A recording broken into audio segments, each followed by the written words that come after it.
So I wish everyone a warm welcome to this first PhiLab Ontario Hub Regional Conference entitled The Role of Grant-Making Foundation in Restructuring Ontario's Philanthropic Action Through and Beyond the COVID-19 Crisis.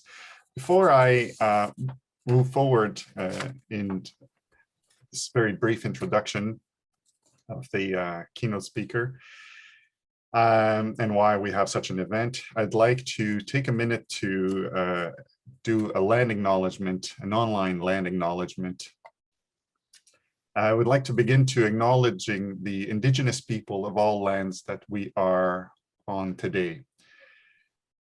While we meet today in a virtual platform, I would like to take a moment to acknowledge the importance of the land, which we each call home. So we do this to reaffirm our commitment and responsibility in improving relationship between nations and to improving our own understanding of local Indigenous peoples and their cultures. From coast to coast, we acknowledge the ancestral and unceded territory of all the Inuit, Métis, and First Nations people that call this nation home. So please join me in a moment of reflection to acknowledge the harms and mistakes of the past, and to consider how we can each in our own way move forward in the spirits of reconciliation and collaboration. So as for the speaker, for myself, Nipissing University sits on the territory of Nipissing First Nations, the territory of Anishinaabe, within lands protected by the Robinson-Huron Treaty of 1850. We are grateful to be able to live and learn on these lands with all our relations. So, my name is Manuel Italien. I'm an associate professor and chair of the Social Welfare and Social Development Department at Nipissing University, and PhiLab's Ontario Co-Hub Director with Dr. François Bouard, accounting and director of Sprott Center for Social Enterprises, Carleton University. This conference was briefly an idea of an initiative that happened in Quebec by the PhiLab in Quebec 2 years ago. And subsequently, we had discussion that this would be a great idea to hold such an event by the Ontario Hub, and financial support and guidance from Jean-Marc Fontan, Catherine, and the event coordinator here, Isidora Dziewski-Sidorowska. I'm sorry if I'm butchering your name. As we're on a tight schedule here, without any further ado, let me introduce you to Dr. Fontan and our keynote speaker, Andrew Chunilall. With a pleasure, Andrew, as always. And Jean-Marc briefly is a full professor at the Department of Sociology at UQAM and is the co-director of PhiLab with Peter Elson, Dr. Peter Elson of Victoria University, from the SHIRK Partnership Grant obtained in 2013-2017 and 2018 to 2024. So still ongoing. Our keynote speaker, Andrew Chunilall, is the Chief Executive Officer at Community Foundations of Canada, CFC. So CFC is the National Leadership Organization for Canada's 191 local community foundations.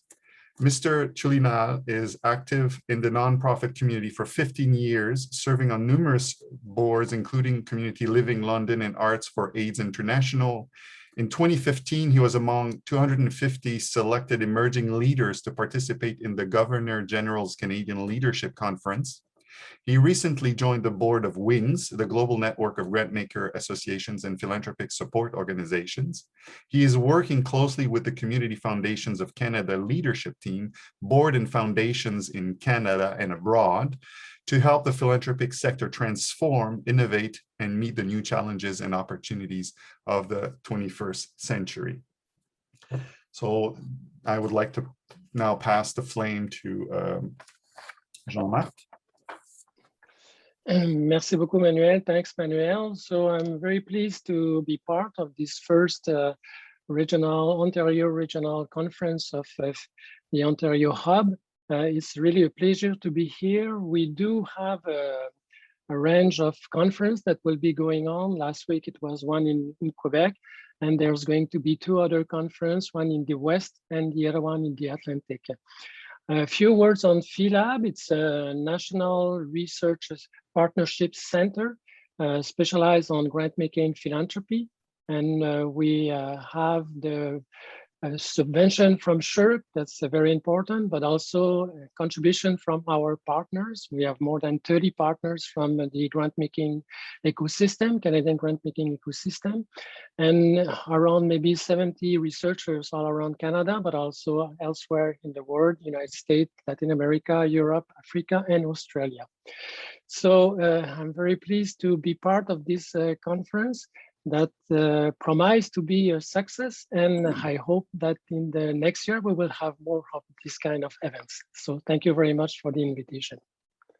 So next, I would like to invite Isidora to briefly describe the technicality behind the event, and after Isidora will shortly pass the flame also to Andrew. Thank you, Manuel. Well, first, let me introduce myself. My name is Isidora Sidorowska, and I'm a PhD candidate at the University of Waterloo and a PhiLab member. And I'm truly honored to have the opportunity to greet you all at this event. As Manuel earlier mentioned, the focus of this conference is the role of grant-making foundations in restructuring Ontario's philanthropic action as we move through and hopefully beyond the COVID-19 crisis. So over the next 3 afternoons, this conference will host an area of speakers that will address various aspects of this topic, and we're incredibly grateful for their willingness to contribute to this event. The presentations today will focus on the challenges faced by community organizations, specifically as a result of the COVID crisis, and we will also try to tackle what are the key priorities for enabling a stronger grassroots and charitable sector as we go forward. The sessions tomorrow, so these will address questions around grant-making foundations, including their responses to the crisis so far, and what they can do to enable the rebuilding of a more sustainable and resilient charitable sector. And day 3, as we see it, will build on all of these conversations to identify a common research and development priorities, as well as specific strategies on how can PhiLab and each one of us actually contribute to this development agenda.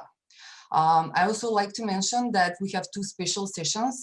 So today's evening social, where we will ask you to join us with your drink of choice, and we will use this time to introduce you to the Edge Funders model and their strategies for addressing systemic challenges and transformational change on the long term. Tomorrow's evening session, we have a special session for students where we'll present various opportunities for research and collaboration through PhiLab. So I would just like to use this opportunity to really encourage anyone who is interested to join these sessions as well. All of these considered, we are further excited to have all of you participate in the sessions and really rely on all of your contributions to shape these important conversations. And before I give the floor to our speaker, our keynote speaker, I would also like to thank Charity Village, an important HR resource for the sector, I would say, and our sponsor for this event that has really helped us in increasing our outreach and ensuring such a diverse audience today. As we move to the keynote speech, I would just like to ask for now that anyone who is not speaking to turn off their video and audio, and the session will end with a Q&A, so you're welcome to turn off your video accordingly if you feel like it at the end. Throughout the speech, you can enter any comments or questions in the chat. I will be monitoring the chat and can ask questions on your behalf, or you can simply enter your name and I will ask you to provide the comment or question yourself. So now, without further ado, please welcome our conference keynote CEO of Community Foundations Canada, social finance and regulatory expert, and I would say a strong advocate for transformative change in the sector, Mr. Andrew Chunilall. Thank you, Isidora, and thank you, Manuel and Jean-Marc. I've had the opportunity to have a few conversations with all 3 of those folks over the last 12 or 13 months, and many of the things that I will talk about has actually been informed through those conversations. So I've enjoyed the collegial debates that we've had and how that's informing the work that we're currently doing. Isidora mentioned transformation. And the last 4 months have given rise to a call for transformation, transforming our institutions, our thinking, our business models, and our patterns as human beings. Some transformation was imposed upon us through the global pandemic. We had no choice but to accept transformation in some ways. When we reach the moment of safety, security, and comfort again, will we remain vigilant in driving transformation, or will we choose to rebound to the past?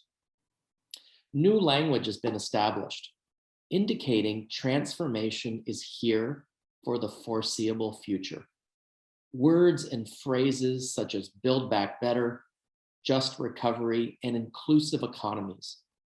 Even this plenary is entitled Restructuring Ontario's Philanthropic Action. All indicate one big thing. Status quo is not on, and change is not good enough. I am sure all of you have become familiar with these words and phrases as they show up everywhere, including this conference. This new language isn't simply aspirational or prophetic. It provides context for what communities are going through and what communities require. And what communities require is transformation. Every sector and industry is rapidly rethinking how they create value. Philanthropic institutions must do the same. Why is transformation on the agenda? The answer is simple. Economic and social inequality is plaguing our communities at a dangerously high level.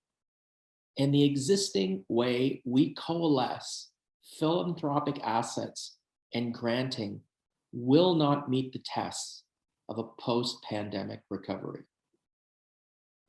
We should also acknowledge we are at the advent of building a new economy here in Canada and throughout the world, a new outlook and a new psychology that will address inequality unlike the way we have seen in the past. Philanthropy must lead this conversation by examining our role first. The question in front of us today, what is philanthropy's role in this new economy? How will we address inequality as institutions of philanthropy? Before we answer this question, we must understand who we are. Excuse me. Although philanthropy's role has been to resolve certain outcomes related to economic inequality, we have also been a beneficiary. According to the Broadbent Institute, the top 20% of Canadians hold 68% of the overall wealth. The top 40% of Canadians hold 90% of the wealth. From this, we can deduce that 60% of Canadians share in a meager 10% of the overall wealth in Canada. Economic inequality is alive and well. In fact, 91% of Canadians think economic inequality exists right here in Canada. As we all know, the pandemic has caused further proliferation of this inequality, and the numbers are likely worse than the ones I provided. We should also recognize that our donors belong to the top 20% of Canadians. This is our paradox that has been referred to by the authors of Winners Take All and Decolonizing Wealth. So let me be crystal clear on the paradox. Philanthropic institutions rely upon an economic system that creates excess wealth. This wealth is used to establish and set up foundations, endowments, and donor-advised funds. In turn, our job is to redistribute that wealth to alleviate the issues created by that same unequal distribution of wealth. We are fortunate to have philanthropic institutions. We capture wealth creation, work with altruistic, generous, community-minded donors to do good. As a Canadian, I am grateful to have such infrastructure and institutions building social cohesion and resilient communities across this country. However, are we really addressing the systemic issues driving inequality, or are we part of it? Are we effective redistributors of wealth?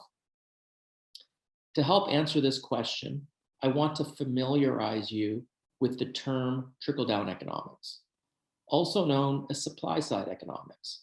It is a form of economic stimulus in which tax reductions on the wealthy and big businesses in the short term will spur economic growth in the long term. This form of stimulus has worked in the past if spurring GDP growth is the primary measure of success. GDP growth does flow from the successful implementation of trickle-down economics. However, the story doesn't end there. Although GDP growth is important, ensuring as many people as possible can achieve economic empowerment through GDP growth is critical to alleviating inequality. A recent study by the London School of Economics has demonstrated that trickle-down economics, while growing the economy, does not resolve economic inequality. Why is that? Well, for each dollar of tax savings realized by a high net worth individual or a large corporation, 35 cents is utilized for spending. For middle and working class Canadians, the number is between 85 and 90 cents. And for lower income Canadians, the full tax dollar is spent to meet basic needs. And so, although everyone benefits from tax cuts, wealthy people and businesses, big businesses, benefit at a disproportionately higher rate because of accumulation, and thereby inequality grows. You may ask, what does this have to do with philanthropy? What does this have to do with our roles as being the holders and redistributors of wealth? Think about it in the following way. Philanthropy is a form of economic stimulus at the community level. We provide much needed grants and support for community organizations. We do this by investing wealth created within our economic system to create more wealth. Consequently, we distribute the earnings on the wealth and not the capital itself. Why? Endowments are typically permanent and meant to last forever. We never spend them. As the numbers demonstrate, we do spend income on capital. We have a floor in Canada, it's called a disbursement quota, and that floor requires that we spend 3.5% of our capital at a minimum.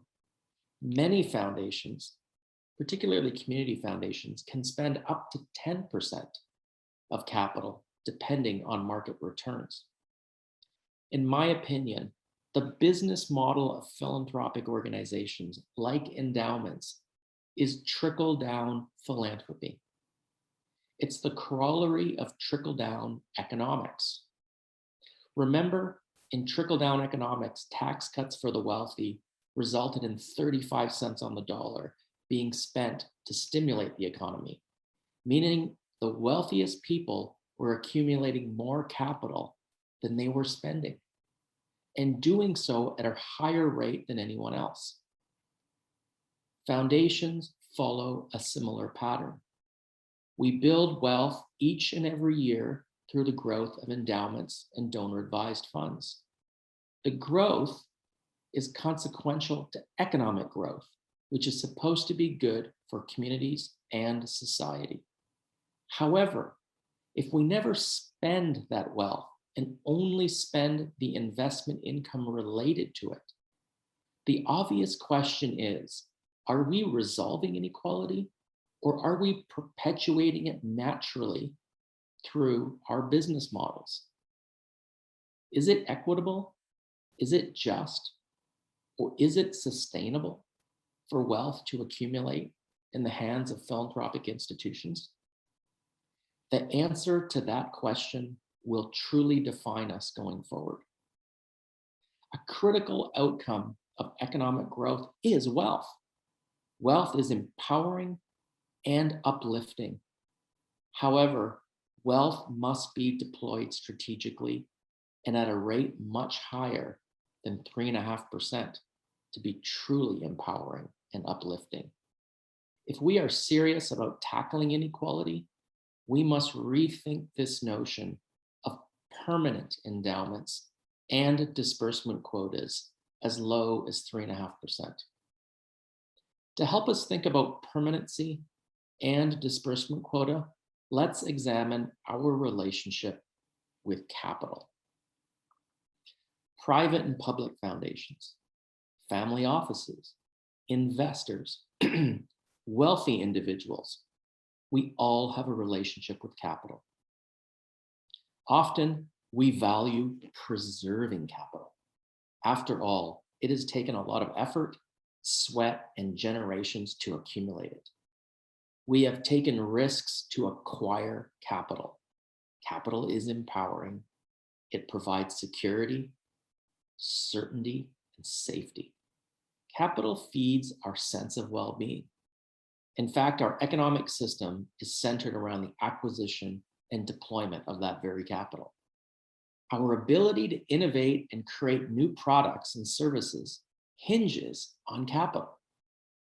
Our economy is great at producing capital. The GDP growth rate in Canada has been stellar over the last 60 years. Philanthropy, take note.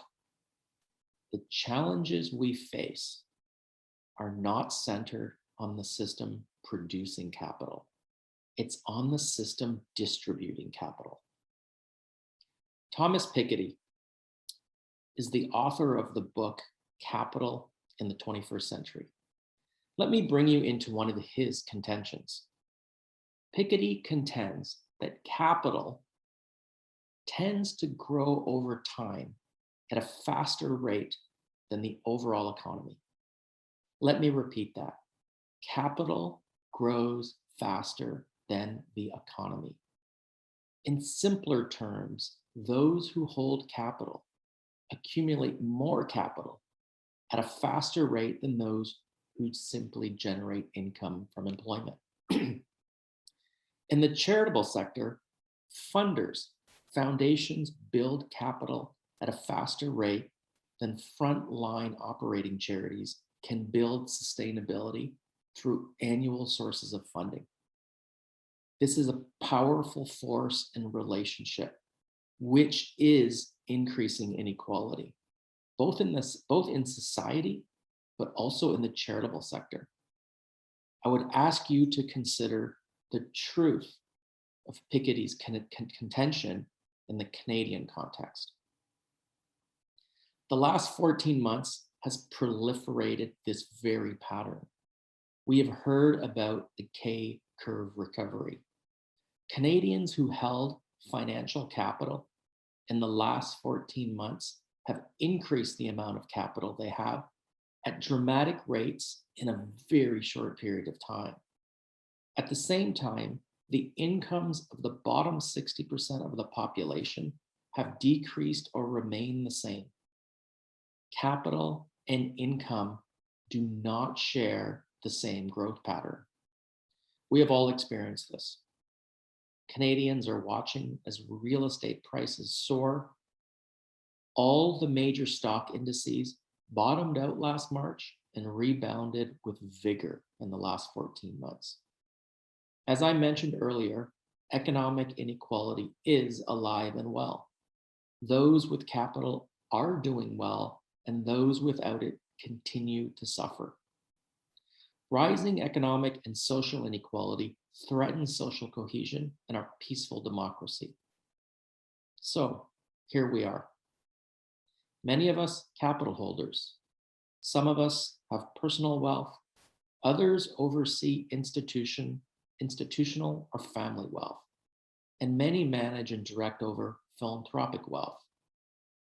We can't be part of the solution if we are in fact part of the problem. Every philanthropic organization or funder must accept that safe approaches are no longer sufficient. The 95-5 model of accumulation versus spending must be revisited. We must reorient around the belief that philanthropic dollars serve as risk capital for innovation and social impact. Which brings me to our role as investors. We must reconsider our role as investors and deployers of capital. The investor of tomorrow will be vastly different than the investor of yesterday. Larry Fink, who's the CEO of BlackRock, the world's largest asset manager, in his 2021 letter to CEOs said, and I quote, "There is no company whose business model won't be profoundly affected by the transition to a net zero economy." End of quote. Larry Fink also said, "Net zero demands a transformation of the entire economy." End of quote. Make no mistake, this includes an acceleration of capital deployment towards social ventures and entrepreneurship. Let me be unequivocal about this. Social enterprises are the primary tool for bridging the gap between capital accumulation and curbing inequality. Renowned Nobel Prize laureate Muhammad Yunus said, "Every time I see a problem, I create a social business to solve it." If we as capital holders are serious about tackling inequality in a transformative way, we must invest in social enterprises. If we hold philanthropic wealth, we must work towards 100% of our capital towards tackling inequality through the development of social enterprises.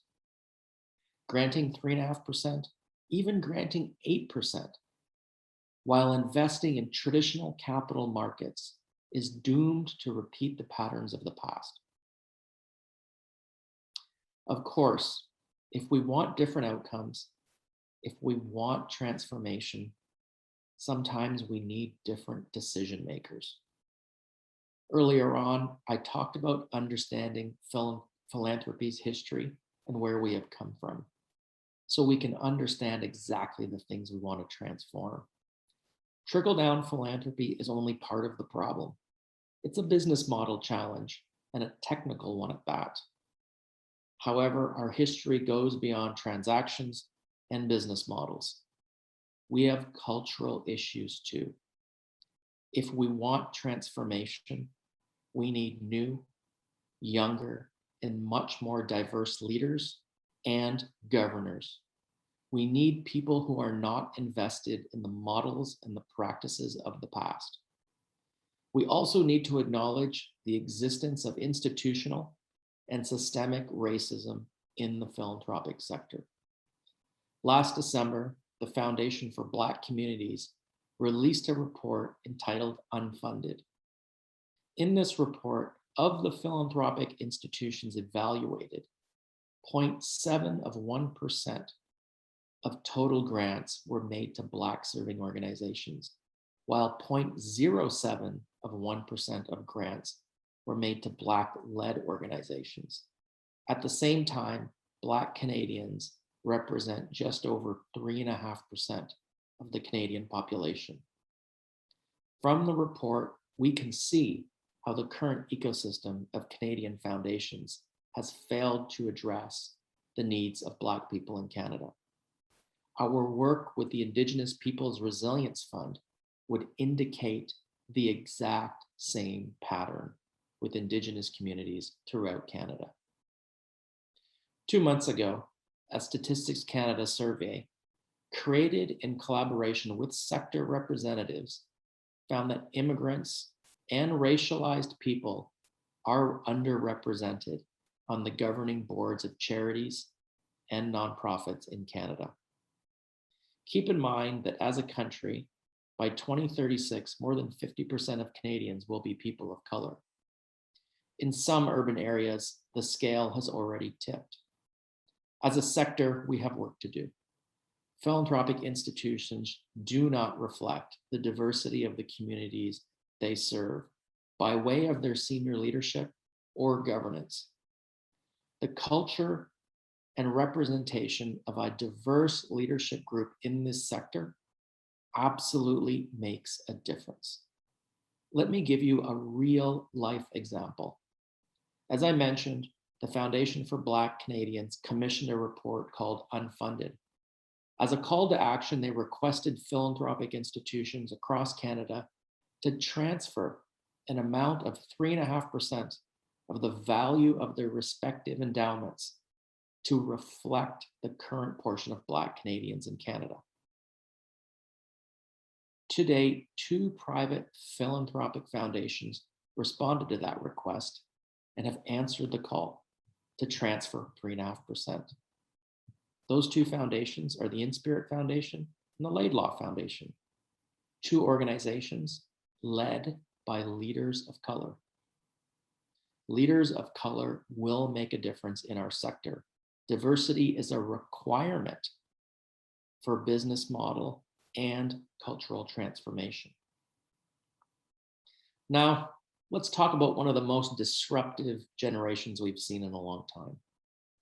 They often get talked about, millennials.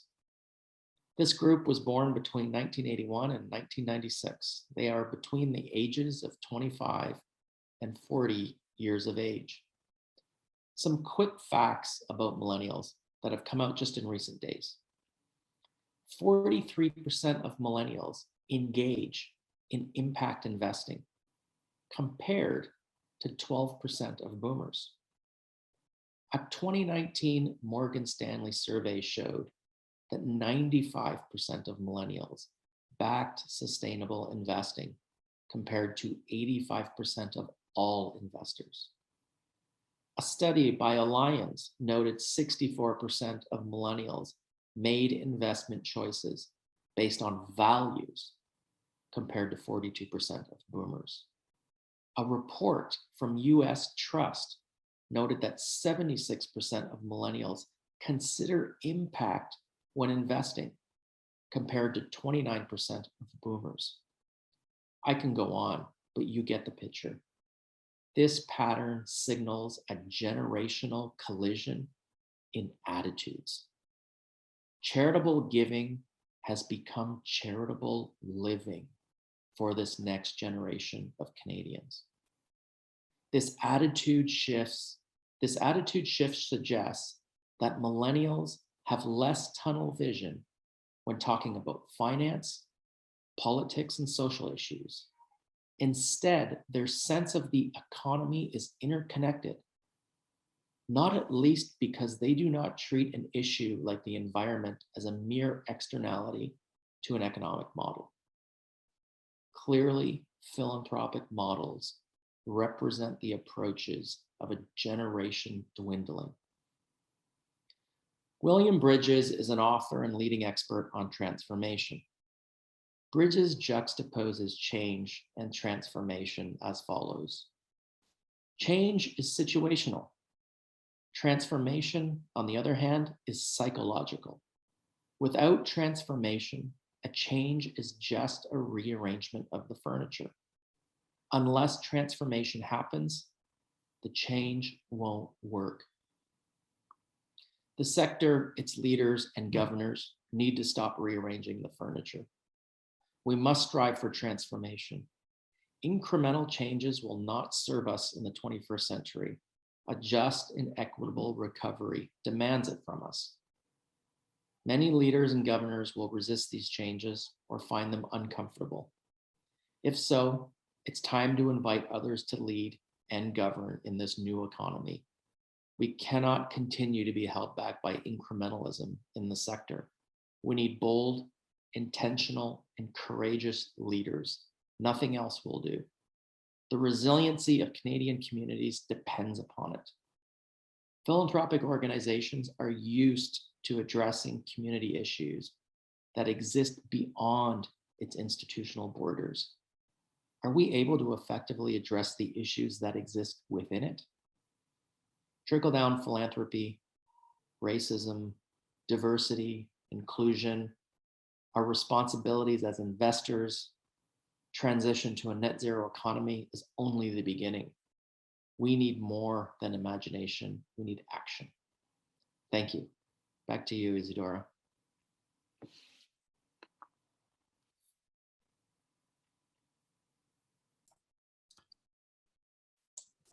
Thank you, Andrew. That was really intriguing and highly inspirational.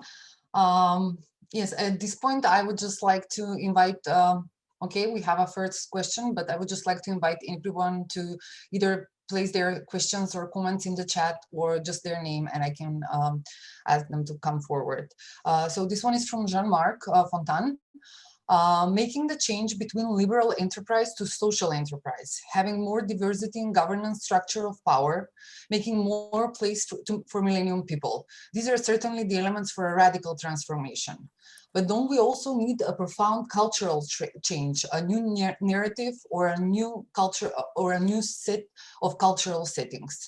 Mm-hmm. Yeah, I think there's a statement within that question that I would agree with, and that is, we do need a significant change in culture to foster the type of transformation we need. You know, we've been conditioned through over 150 years of history in Canada around what charities mean and what charities do. And we've held that long belief for quite some time. And we're starting to see that younger people are really thinking about justice and our role in providing social justice in this country, and acknowledging that within the constructs of doing good, that we have to make reparation and restitution for the things that we have not done good or been ignoring for quite some time. And that is demonstrated in our work with Indigenous communities and the Black community, in vulnerable communities across this country. And a key part of that, as I mentioned, is who's governing our organizations. Oftentimes we bring a very small group of people in this country to govern philanthropic organizations and charitable institutions. We need folks to govern organizations who have lived experience as well. And so I think that's critical. If you want different outcomes, you have to have different decision makers. And that was something I talked about. Thank you. And I think the following question from Cathy Taylor from the ONN also touches upon some of the things you just said. So in your experience, how do we move towards transformational steps? What are the practical next steps for this? Mm-hmm. So I presented a whole bunch of data. And I think some of the most meaningful data is the cultural collision between generations. And whether they're millennials or even a younger group of Canadians, they fundamentally see investing and doing good in a tangibly different way than generations before them. And I think when we look at our institutions, they're not necessarily governed or led by that group of Canadians. And it is precisely that group of Canadians that is creating this level of disruption, particularly through the pandemic, because they're the ones that are being left behind. And they are the most diverse group of Canadians that we've ever seen in this country. So I think really providing space for younger Canadians to step up, to lead, to govern, will lead to transformation, new business models, new funding regimes, and a different way of meeting the needs of our communities and resolving inequality. So in a way, a change of leadership would take us a step closer to this transformational change. Thank you. I was wondering, you spoke in the beginning briefly about being on the brink of a new economy and sort of the need for the philanthropic sector to find its place in this economy. Can you expand a little bit on that, and perhaps what would the value proposition for the philanthropic sector in that new concept be? Yeah, I think we're challenging a lot of base assumptions when we think about this new economy. I'll go back to August of 2019, and there's a group of very powerful global CEOs in the US, and they sit together on something that's called the Business Roundtable. And it's led by Jamie Dimon, who's a banking CEO, a well-known CEO. And they made a statement in August of 2019. And in that statement, they said, we've had this long-held belief that corporations exist for the purpose of serving shareholders and creating shareholder wealth. In fact, maximizing shareholder wealth. That is their primary purpose. And these CEOs, and I think it's 160 of them, said that can't be the way forward. We cannot exist only to serve our shareholders and creating wealth. We have to think about stakeholders and think about our purpose more broadly. We have to consider the communities in which we operate. We have to think about the people and the other corporations within our supply chain. We have to consider our customers and our employees. We have to consider the environment in which we operate in. And no single one of those things should be given precedence over the other. I relate that to philanthropy because we have a culture that centers the wishes and the powers of donors. And donors are critically important. I don't in any way detract from the importance of donors within philanthropy. However, the power of donors needs to be reevaluated. We can't simply exist to be the right arm of donors and to simply fulfill donors' wishes.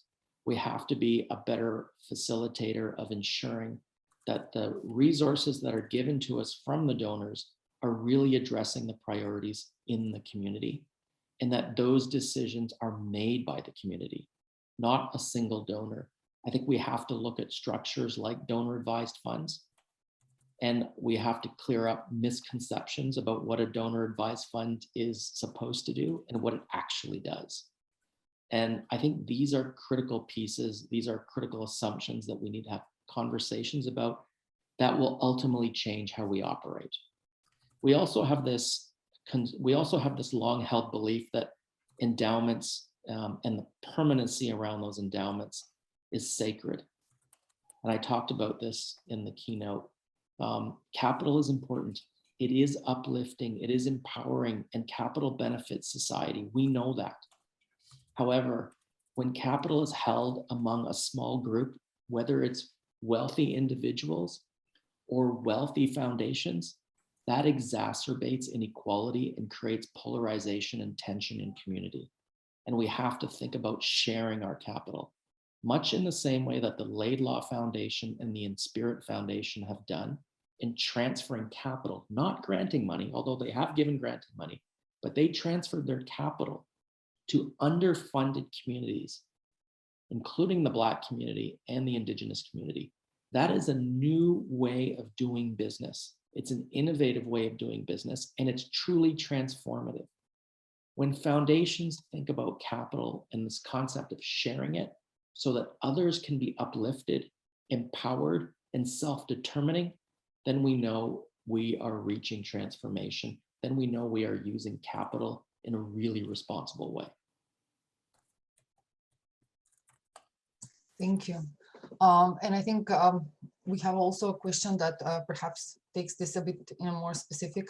So this is from Professor Francois Brouard. Do you know any examples of foundations bringing on board people other than the close circle that already exists to manage their organizations? You've started with some examples already, so I was wondering if you can add to this as well. I think we're in the process in this country. You know, the recent survey that Senator Omidvar has led through Statistics Canada has certainly given light that although we've been working on diversity for quite some time, we're not there yet. The makeup and the composition of Canadian communities and the demographic shifts are accelerating. They're happening faster than institutions can keep up. And building out boards and leadership teams that reflect a whole bunch of different levels of diversity is a challenge. It's a process. We're not there yet, but I know that foundations are talking about this at the board level. There is a distinction to be made between private philanthropic funders and public ones. And I think private philanthropy, there are some spaces where they have made concerted efforts to be more diverse and reflect beyond the family structure. But there are still many that have a lot of work to do in that space. Thank you. And also a comment from Christine Q. She really liked the framing of trickle-down philanthropy. So building on what you have discussed around that, one question: as governments forfeit billions of dollars in tax revenue to subsidize philanthropy, what duties do you think philanthropic organizations should have in the light of those subsidies? Or put another way, how can we know that those public subsidies for philanthropy are justified? Mm-hmm. You know, the tax credit system in this country was set up to incentivize giving, and it certainly does that. I think a lot of Canadians do give, and probably would give without a tax credit, but many are driven by that. The challenge that I see is that there is a distinction that I have to make. That there's giving of large gifts to foundations, and there's giving to frontline organizations. When you give to a frontline organization, almost all of your money will go into meeting the needs and drive the mission of that organization at the front line. For foundations, what we do is we set up endowments. We take that gift, put it in a donor advised fund, we invest it, and then we spend the income. So the capital is retained to meet that criteria of permanency. I think what happens is there ends up being an indirect tax on Canadians if too much money is on the sideline. So foundations do need a base of sustainability. They do require to have a degree of permanency so that they can be there throughout any economic cycle. The question is how much? My contention is that the 95-5 model, as I call it, so you hold on to 95% of your assets and you spend 5%, is too skewed in the wrong direction. I think there are things that we can do to maximize the benefit to the income tax system and the tax revenues foregone by the government, and that is to invest in social enterprises and to invest in the social economy. It's like there's two things that can happen. We can spend more and we can invest better, not simply in the capital markets, but we can invest in companies that are both generating profit, but also doing good and are meeting the targets in the transition to our net zero economy. Thank you. So another thing from the chat, building on what you just spoke about, do you believe that we can leverage donors or capital owners to spur change in the governance and culture of foundations? So for example, promote messaging that donors should push for more social enterprise type philanthropy or a much greater disbursement to the to operational funding ratio, or overall encourage activist investors? Mm-hmm. Yeah, you know, there's a lot of talk about trust-based philanthropy, and trust-based philanthropy is being informed and driven by the community, by those organizations that are being funded. And lots of conversations are taking place right now in Canada about the level of disbursement that is appropriate. And in fact, the most recent federal government budget had and contained language that implied that we were going to have a national conversation on the disbursement quota. So that is happening. And I think we're likely to see some changes to that. There's also a lot of conversation happening on who, it can't simply be about spending more, but who are we actually supporting in the community? Are we supporting everyone? And certainly the unfunded report, and there have been some other studies that demonstrate we have gaps, that our current ecosystem of funding or of funders isn't meeting all those gaps. And so I appreciate that there's actually two infrastructure organizations that have shown up in the last year. And I mentioned both of them, the Indigenous Peoples Resilience Fund and the Foundation for Black Communities. And both of those organizations are set up to meet those gaps. And we need to encourage more of that happening. But traditional, conventional philanthropy also needs to support the creation, the self-determination, and the independence of those infrastructure organizations, so that we can truly have a philanthropic infrastructure in Canada that represents Canada. Thank you. And as we're discussing possible ways into moving into a more transformational approach, a question from Manuel Italian regarding governance and decision making. So how realistic would you say it is to have citizen assemblies determining how money would be spent on or project prioritization? I think it's extremely realistic because it's already happening. You can go to most large or medium-sized cities, and if a developer wants to come in and develop a piece of property, oftentimes they have to work on what's called community benefit agreements. And within that construct, they have to think about green space, they have to think about schools, they have to think about other services that the community will require. So it's not simply about a constituency, a group of people creating something on their own. They have to engage the community. The municipality plays a role, and everybody has input into that. And I think surprisingly, philanthropy has been and this is changing, but it's been a closed system for the most part. It's been a black box, and I think we have to invite the community in to our decision-making processes, but not simply the people we're comfortable with or simply the people that we're closest to, because that's what we've done. We really have to bring everybody in, all different voices, even the ones that make us uncomfortable at times, because those are the ones we really, really haven't been listening to. And they're the most important voices because they've been left out for such a long time. Thank you.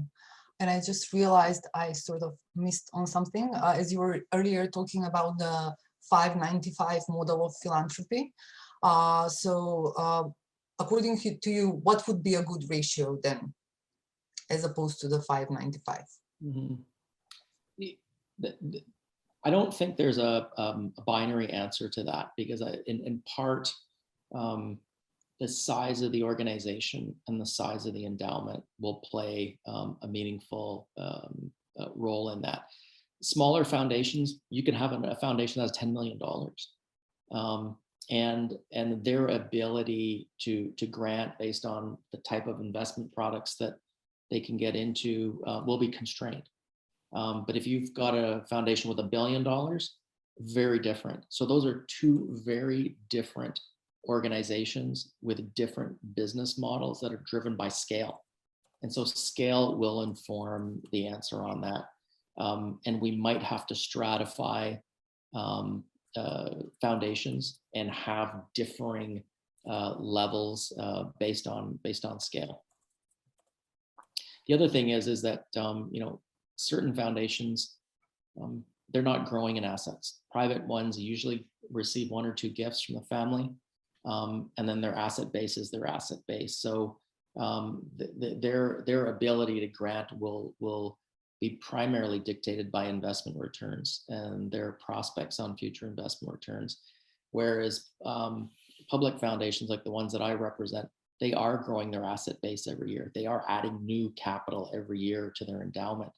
And so their prospects on spending can be impacted by that as well. So there's a bunch of factors that play out. I don't think it's a one size fits all. I think our disbursement quota calculation is just too blunt. It applies to everybody in the same way, and there are different circumstances that it doesn't account for. The other thing is that disbursement quota only takes into account spending. A lot of foundations are considering how they are having an impact through their investing, but that doesn't get captured in the DQ. So these are things that demonstrate that the calculation of the DQ is growing obsolete. It doesn't meet where the sector currently is, and we need to have a bigger conversation about impact and how we can measure impact within the sector based on the different criteria and the different types of business models we have out there. So as we're nearing the end of the session, just one last question. Should we also look at the roots of the creation of capital to have more distribution of capital and more environmental attention at the production level in a way to diminish the accumulation process? Mm-hmm. Yeah, it's a good question. I think this goes to the paradox issue that I spoke about.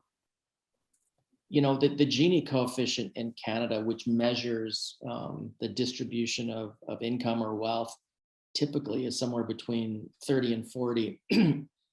There are some countries that are as high as, you know, the high 60s, the low 70s. And I think overall we have to acknowledge we do okay. But according to the Broadbent Institute, the Office of the Parliamentary Budget, they have all shown that wealth resides in a very small group of Canadians, and wealth in the charitable sector resides in a very small group of foundations. And so we both rely upon the wealth for our existence, our power, our positionality, our ability to fund. But the system that drives that is also one that we're a part of. And I think we need to step back and really look at how social finance and social entrepreneurship is a natural result for that, because we can now invest socially responsibly in companies that are both creating profit and doing good. And I think our ability to accelerate that market, that sector in Canada, and really lead the globe in social entrepreneurship is our opportunity to deal with exactly that systemic issue. Thank you, Andrew. Just to briefly summarize some of the things you sort of emphasized throughout the Q&A and about the ways in which we can move forward, or what are potential next steps in increasing the contribution of foundations and their work towards justice and equality. So one thing we discussed was the disbursement quota, but not just as a blunt sort of increase from where we currently have it, but more of its customization to the different circumstances that the different foundations are in, and also looking at other types of investments that foundations are doing within their communities. We also spoke about how much money is spent by foundations, but also where they spent and how are they spent, and how big a part of that money actually goes into social investing and actually creating meaningful change for communities. And in the end, I think that sort of the understanding that we need a new generation, but also other groups of people, mostly those that have been in a way excluded from the conversations, to be introduced and to be invited to take part in decision making within the foundational community. Okay, so I would like to thank you for this really inspirational conversation and for setting the tone and giving us all food for thought. And I will now move to Dr. Francois Bourard, who will be facilitating the next session. Thank you. Thank you, Andrew. So my name is Francois Bourard. I'm a professor in the Sprott School of Business at Carleton University. We have, I will say, with the, I'll say after the keynote, we have two sessions. So the first one is the grantees and the post-COVID reality. And then I'll say at 3 o'clock, the session 2 will be on sector-specific challenges. So for the session 1, so we have 3 presentations. One from Cathy Taylor from the Ontario Nonprofit Network. We have Adam Saifer from PhiLab Quebec. We also have Jean-Marc Fontan, who is the Grand Manitou of PhiLab. So I just want to say that also we'll close our screen. We have in fact 20, also you have 20 minutes each. When I will reappear on screen, that means you have, I'll say, 2 minutes left. For those of you, we had, I'll say, the great experience with the question. So put a Q in front of your question in the chat, so that will be easier for both me and the presenter, basically, to see the different presentation. Okay, so I will leave Cathy to talk about the survey and key challenges faced by the members of the Ontario nonprofits. Cathy? Thank you so much, Francois. Can you see my screen? Did that work? All good? Yes. Okay, awesome. Hi, everyone. Cathy Taylor here from the Mississaugas of the New Credit Territory in Erin, Ontario. Apologies if there is a little bit of internet delay today. I do live in rural Ontario, and broadband is sometimes an issue. So hopefully, fingers crossed, it'll work fine today. PhiLab has asked me to talk about the impact of the pandemic on nonprofits and charities, what we're learning, and any takeaways that we already have for the philanthropic and grant-making community. So I'm going to spend my time specifically talking about some surveys that we did and what we're hearing from the sector in Ontario, and then some of our lessons learned already that I can share.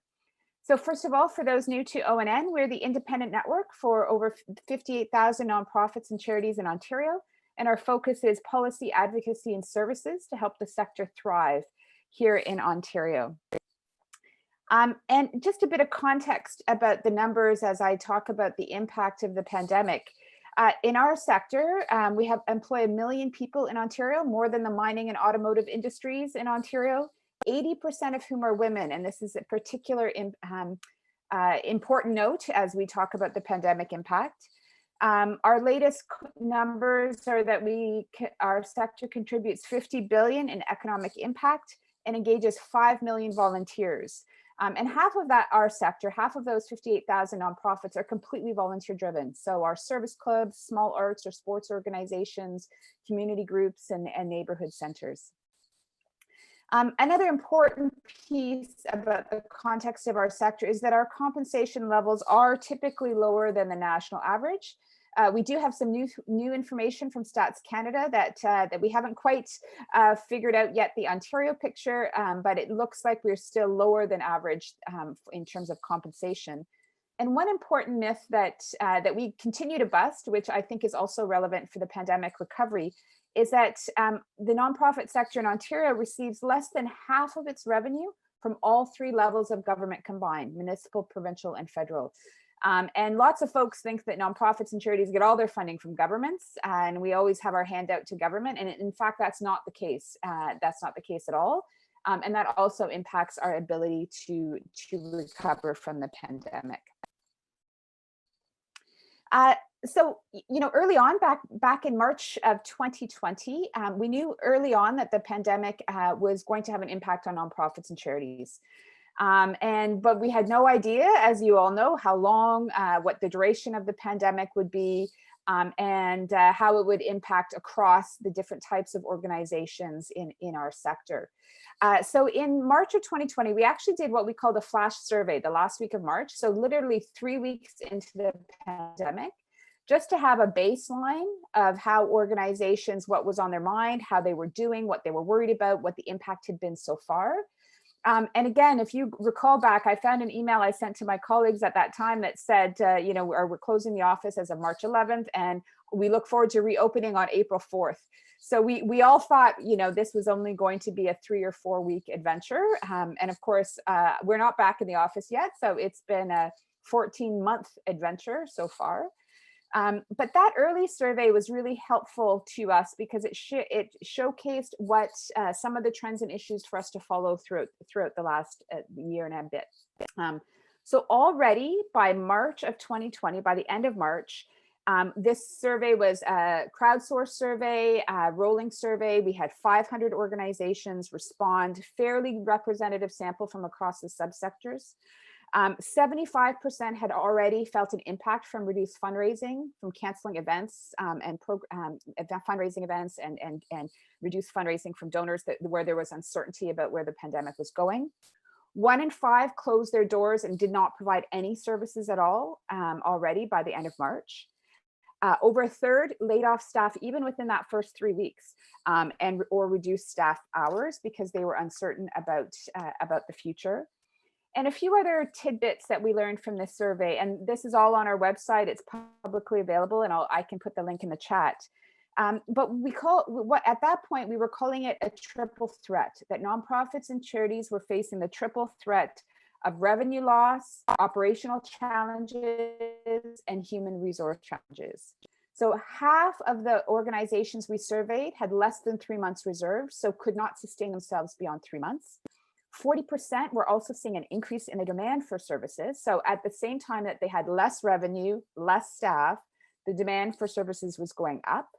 1 in 5, as I mentioned, completely closed, and this affected every part of the sector. And what we already heard at that point was that supports, government supports, philanthropic supports could not come fast enough. Because they were worried about the economic rebound for our sector was going to take a longer time than it would for the business sector. So, for example, a restaurant or the tourism industry. And we also heard loud and clear that organizations were worried about their staff and volunteers, from having access to personal protective equipment, to paid sick days, to how they were going to manage childcare when the schools were closed. So a lot of concern around the people in the sector. So at that time, we continued to do policy analysis and updates to the sector about what was happening. We created a bunch of resources, hosting weekly webinars with industry experts in HR and finance and really upped our game, as well as many of our counterparts nationally and across the country, to advocate to funders and to government about what the sector needed. So fast forward another 3 months. So in June 2020, we recognized that we needed more information about how the sector was doing. And we were getting asked from governments specifically, as well as from funders and foundations, what now did the sector need and what has changed? So we did another sector survey, this one a bilingual survey in partnership with LAFO in Ontario and the Ontario Trillium Foundation. And what we discovered at that time was that we had a bigger survey sample size, about 1,100 organizations. Of those 1,100 organizations, so those that answered the survey, there was a total loss of $90 million in revenue just of those 1,100 organizations. And so think about the impact if we extrapolate those numbers for the entire nonprofit sector in Ontario and in Canada. One of the big questions we asked at that time, charities getting support federal and provincial governments, and the answer was a resounding no. 75% had no support from the provincial governments, 2/3 nothing from the federal government, that those programs were not working for them. And at that time, there was only a few programs announced by June, that the wage subsidy, for example, and a few others. And so we do know that those numbers will have changed since that point. And the trend around the increase demand in services was continuing. So 2/5 respond that they had a greater demand for their services than they even had in March. So at this point, at the 3-month point, what we were hearing loud and clear from the sector was that the pandemic was having a devastating impact. There was a lack of government supports. And yet when we asked questions about optimism and resilience, the sector was still very optimistic and resilient about the future, which was a little bit surprising.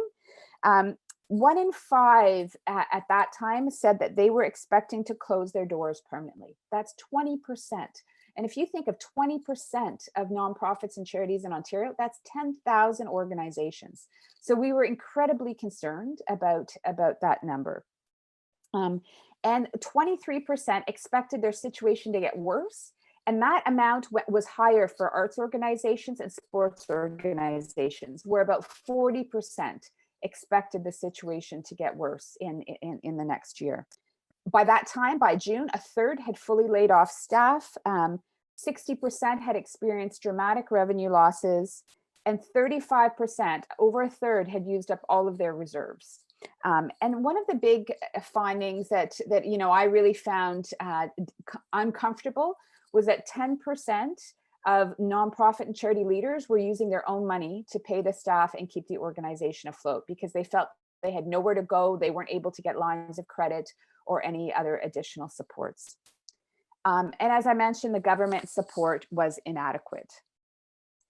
So since then, so what that led for us was to continue to advocate, especially on 3 areas: immediate financial support to nonprofits and charities, addressing their role as an economic contributor to our economy, a specific supports for employer and worker supports, so enhancing the wage subsidy program, paid sick days, access to PPE, ensuring that nonprofits and charities that were continuing to work were deemed essential services, and then supporting the sector to be part of those conversations about reopening and recovery, and to be at the table when decisions were being made. So now, back 14 months later, we're about to put a survey in the field next week, actually. So we're calling it the 1 year into the pandemic. I know it's a bit longer than a year, but we'll be putting a survey in the field in the next week. It'll be live for 3 weeks, so please share it. It'll be through our various communication channels. And we'll be looking at these baselines from last year and figuring out how organizations are doing, how have federal and provincial supports benefited the sector, what worked, what didn't work, what supports are needed to ensure an equitable recovery, and how can we as networks continue to collaborate and support nonprofits and charities. So we expect this report will also be fully bilingual, both the survey and the report, and we expect it to be the results to be publicly available by the end of June, early July. So in summary, a few things about what we're learning and some takeaways for grant makers. So what we've learned, not just through the surveys, but we've had conferences, webinars, lots of emails and phone calls and convenings throughout the year, that the impact is uneven based on the size of the organization, their geography, the subsector that they operate in, the type of funding that they get. The impact has not been consistent among nonprofits and charities. And those particularly that have been encouraged over the last 10 years to diversify their revenue and to prioritize earned income, to start a social enterprise, were actually in greater trouble than those that had a majority of government funding. We also heard, and you heard Andrew talk about this as well, we also learned that the impact of systemic racism was really what some are calling the shadow or double pandemic, has taken a greater toll on nonprofits and charities, and in particular their workers and the people that they serve. And not surprisingly, we learned that nonprofits are driven by people, and it's the people that have been struggling, from layoffs to burnout, for our volunteers, for our board members, and the importance of creating decent work and supporting our employers has never been more important. And finally, one of the lessons we've learned is that, in the past, those siloed structures of organizations working just on their own missions or just perhaps in their own subsector geography really haven't been working. And there's been tremendous opportunities and tremendous collaboration and partnerships that emerged from the pandemic. And the role of networks has never been more effective. And we need more networks, and we need to support our networks more as well. So In terms of key issues for recovery, these are the top things on our mind. The paid workforce, which I already talked about, how we can support the paid workforce, particularly the care economy, as so many of the care jobs are in the nonprofit sector, and that has both a racialized and a gender perspective. Our volunteer workforce, and Volunteer Canada and Imagine Canada have put out lots of information about the impact on volunteerism as a result of the pandemic. The growth of grassroots and mutual aid networks, and how the structures of the nonprofit sector interact with the emergence of many more grassroots initiatives, and how we need to resolve some of those longstanding issues like direction and control and shared platforms. Certainly our revenue models are changing, and as I already mentioned, social enterprise and earned income. So how we adapt and grow is going to be a really important recovery conversation. We're already hearing concerns about government austerity coming and what that's going to look like if the debt and deficits at the federal and provincial levels continue to grow, and what the impact will be on the sector.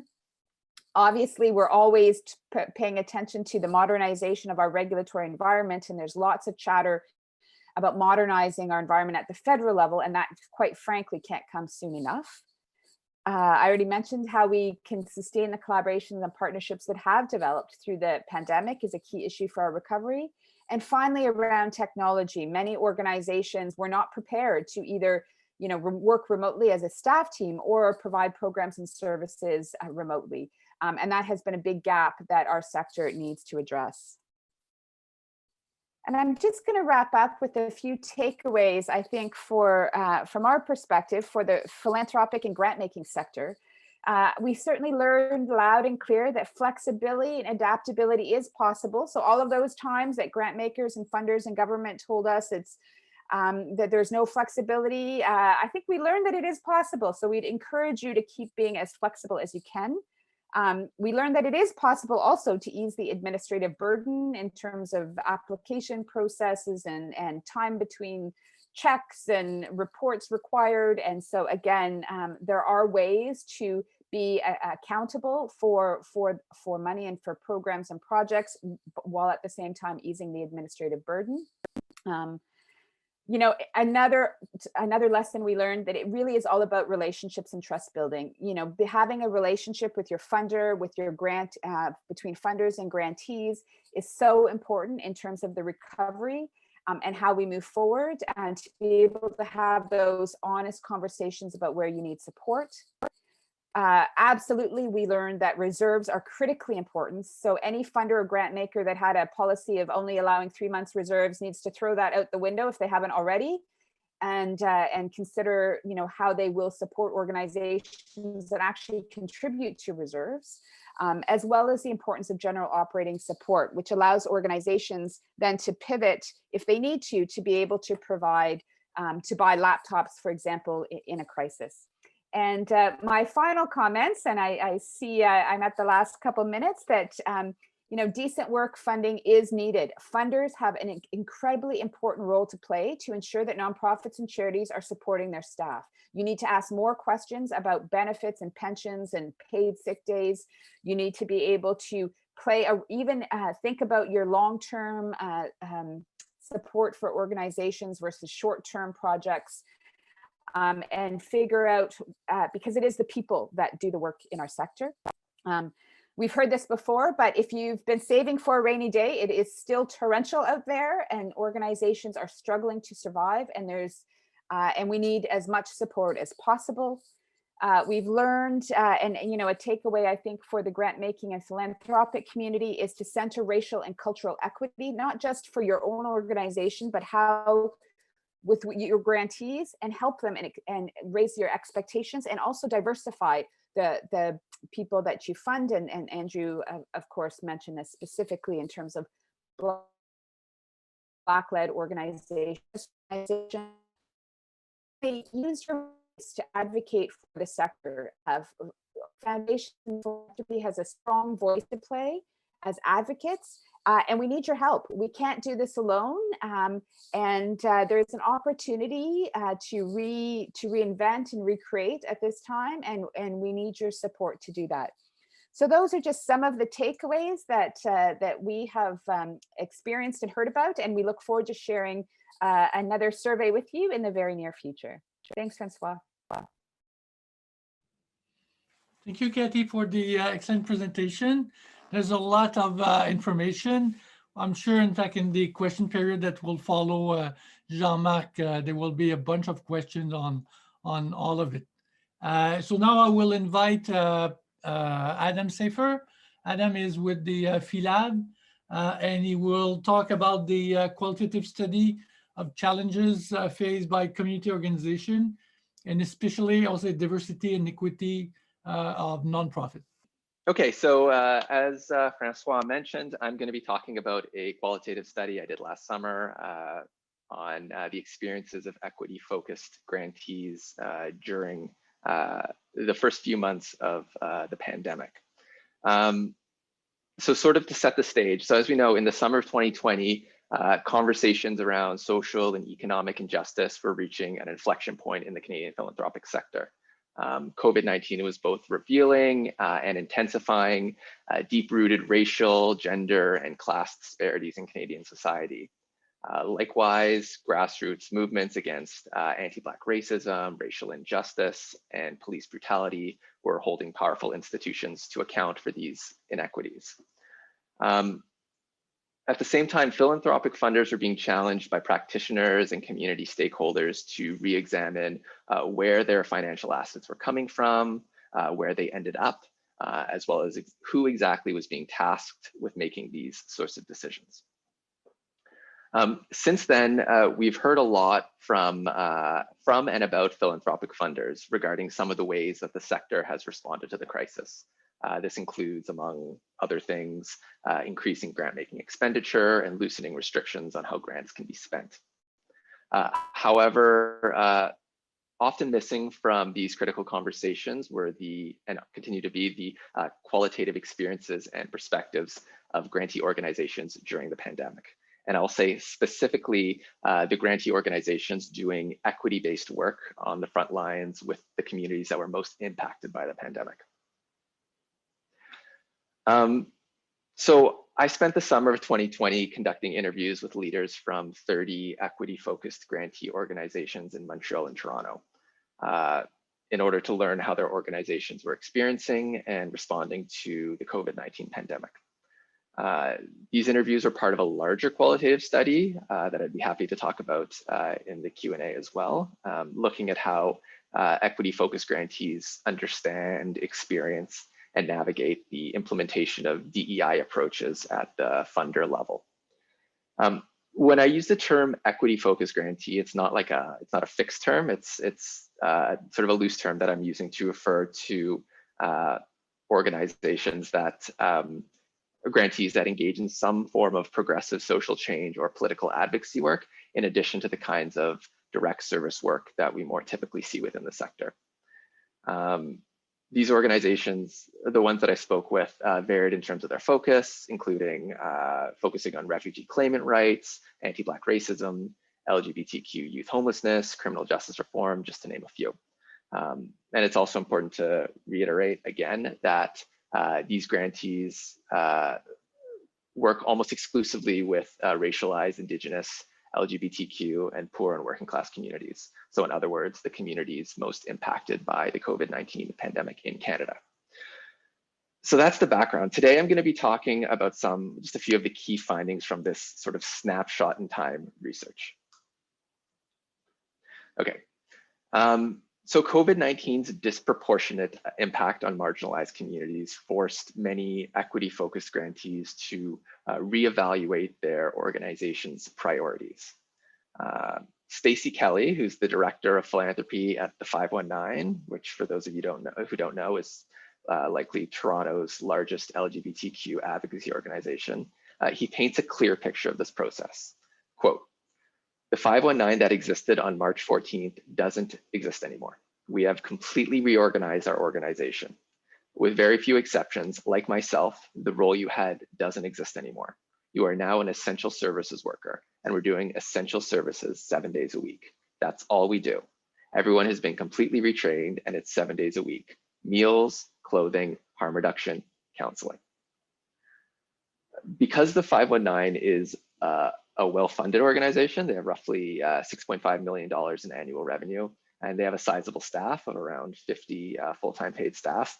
They were able to successfully reinvent themselves as a provider of essential services and emergency goods very, very quickly.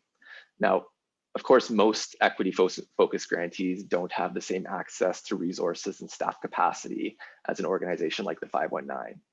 However, it's important to note that many smaller equity-focused grantees still engaged in a similar process of reflection and reprioritization. Often this included shifting their organizational energy and resources away from core programming toward, for example, one-on-one phone check-ins with clients in their programs. And these sorts of one-on-one community interactions were seen as essential in those early months of the pandemic. While some grantees pivoted from core programming toward essential services and community supports, others responded by expanding existing services to meet the increased economic, social, and psychological challenges faced by the communities they serve. For example, Head in Hands, a Montreal-based organization that works with marginalized and street-involved youth, dramatically extended their food pantry program. And while the program used to provide meals only for youth and their families, during the pandemic, they opened up the program to include anyone who needed it. They also changed the frequency of the program from once a month to once a week. Though the specific nature of their responses differed, the leaders that I spoke to expressed that they felt that they had no choice but to shift or abandon their core programming in order to fill in the significant gaps in public support that COVID-19 revealed.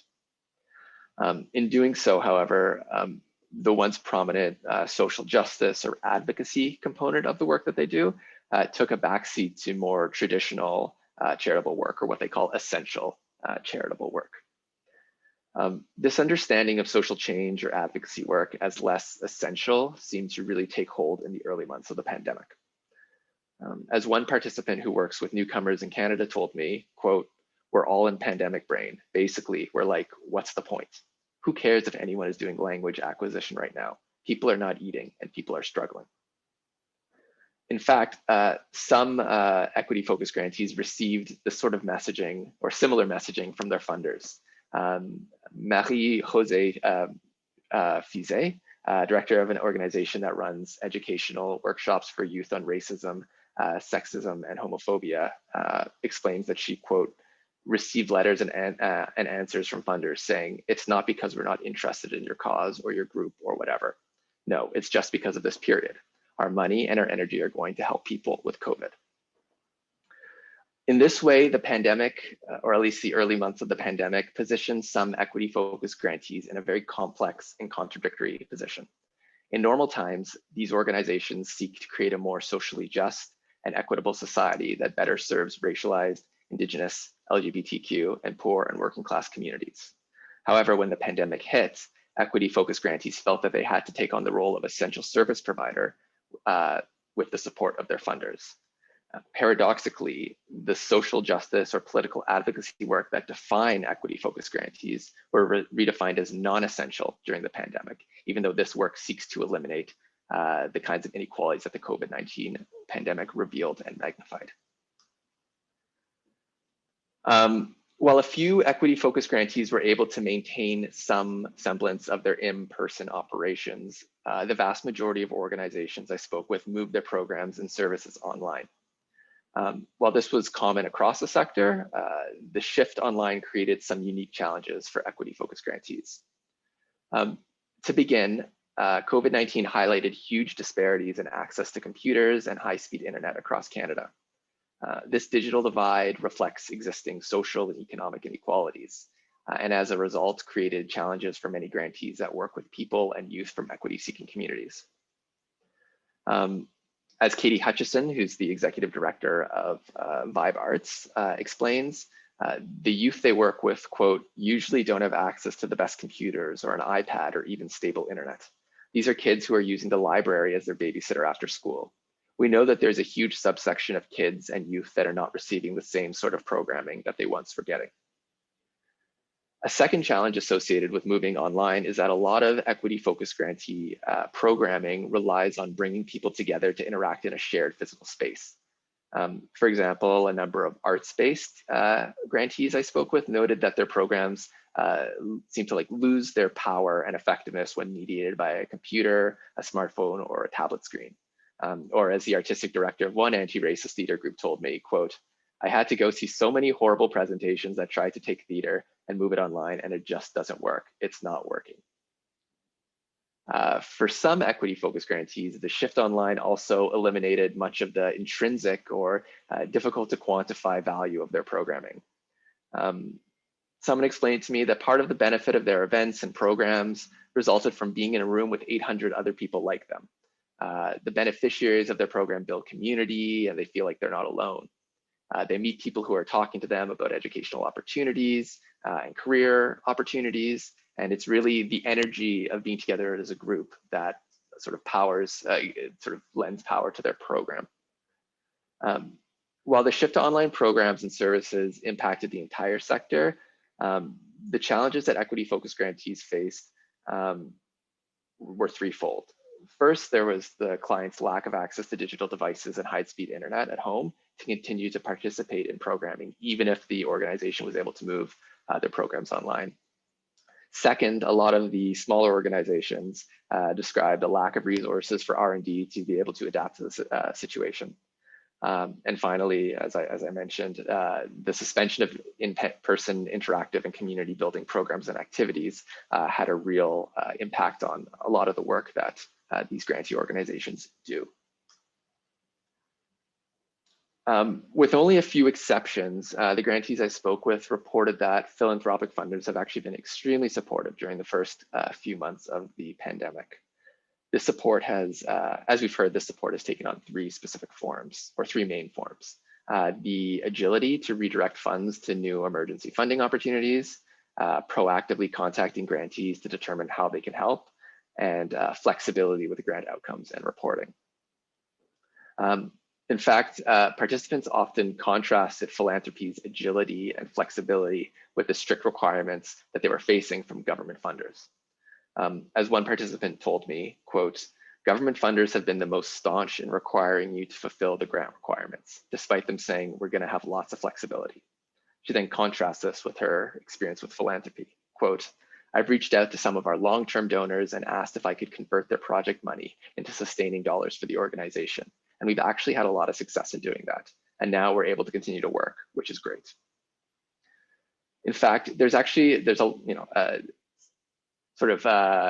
echoing the previous presentation, there's actually been a lot of hope among equity-focused grantee leaders that the agility and flexibility that philanthropy has displayed in their response to the COVID-19 pandemic could serve as a basis for a new model of philanthropic and public grant making moving forward. The leaders I spoke with did describe that this flexibility was grounded in existing relationships of trust that had been established between funders and grantees. For example, organizations with long-term established partnerships with funders felt like they were given more leeway than those with more recently established partnerships. For example, Paul Clark of Action Réfugiés Montréal explains that at the beginning of the crisis, he received a number of proactive emails and some of the most important COVID-19 response work. These include caremongering networks, mutual aid networks, and social movements. The leaders that I spoke to within the equity-focused grantee organizations highlighted that these regulatory barriers need to be re-examined in order to allow the sector to have a better response to future crises. Finally, some of the participants in the study expressed feelings of uncertainty around philanthropy's reliance on financial markets and the performance of their endowments, both of which can be affected by future health, economic, and ecological crises. Specifically, they asked whether or wondered whether foundations will give less during times of crisis in order to maintain their endowments, or if they will prioritize ethical investments at the expense of their endowments. While these concerns aren't specific to the COVID-19 context, the COVID-19 context nevertheless brought these anxieties to the forefront for equity-focused grantee leaders as they worry about philanthropy's ability to support them in inevitable future crises. So yeah, there's four key takeaways as I see it from this sort of snapshot qualitative research. The first is that COVID-19 has highlighted the tension between short-term essential work and long-term social change work that equity-focused grantees must constantly navigate. While equity-focused grantees believe that their social change advocacy work is key to mitigating the unequal impact of crises, COVID-19 left these organizations with no choice but to focus their energy on short-term essential services. Second, as COVID-19 has required organizations to move their programs and services online, equity-focused grantees have faced challenges due to the digital divide and an inability to translate the intrinsic value of their in-person programs to an online format.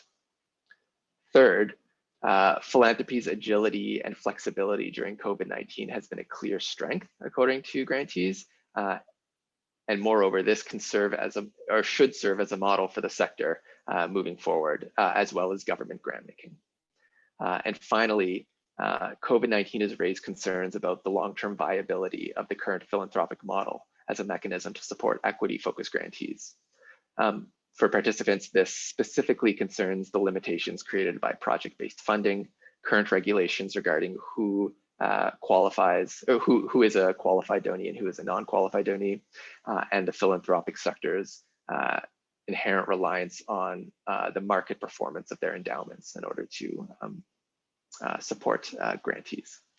So this is the end of my presentation. I'd be happy to talk about these takeaway points, themes, as well as any more general questions you may have about the perspectives of equity-focused grantees in the philanthropic sector as well. Thank you. Thank you, Adam. I think that was an interesting presentation that also complement what Cathy mentioned, but with a focus on the EDI. So now I will invite Jean-Marc. So Jean-Marc is with the UQAM, Université du Québec à Montréal. So thank you very much. The presentation is not really linked to the COVID-19, but it's more linked to a situation that was there before the COVID, and that will be very important after, when we'll be in the return to a certain kind of normality. So maybe we can go to the next slide. My presentation will be sharing two elements. So the research projects and the recommendations. So the research project.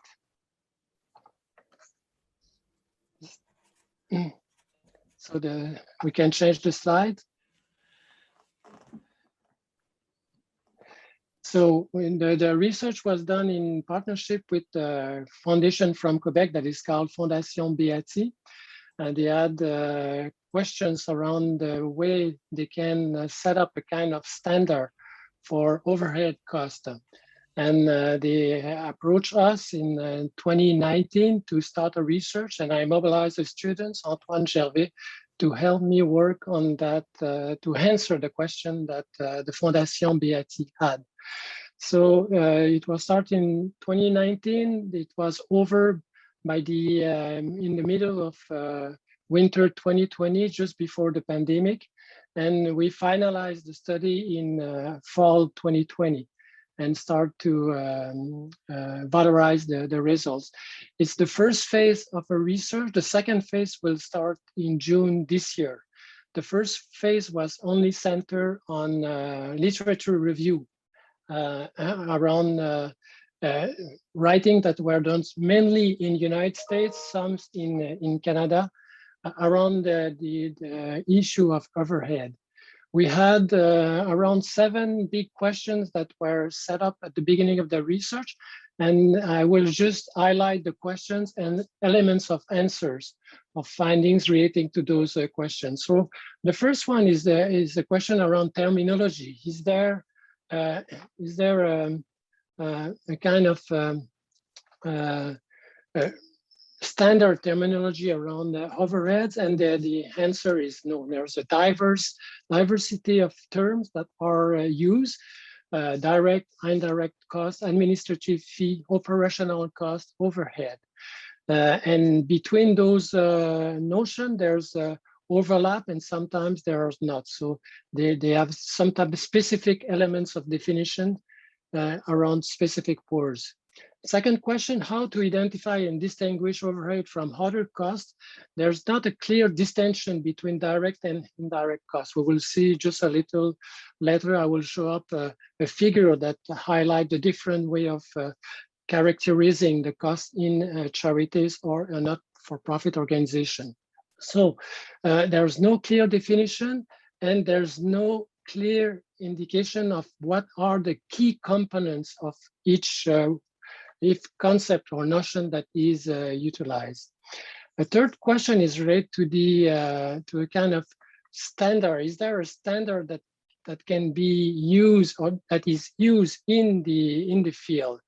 What we found is there's no one standard, but there's mainly a range of metrics that goes from 0%, what we call the lean approach, to 35% and above that is really closer than to the real cost of posture. And we have between those two range a kind of mean between 10 and 20% and a kind of informal rules around 15%. I remember before being a professor at UQAM, I was director of a not-for-profit organization, and we were asking money from government.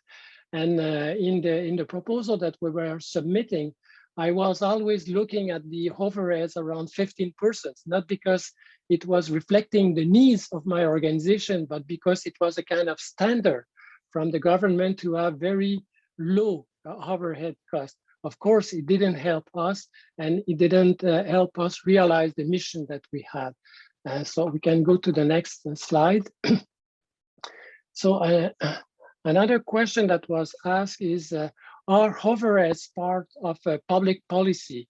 The answer we had is no now, but it was yes before. For example, the Sierra, they had a policy around 80-20, a kind of standard, 80% for operational cost and 20% for overheads.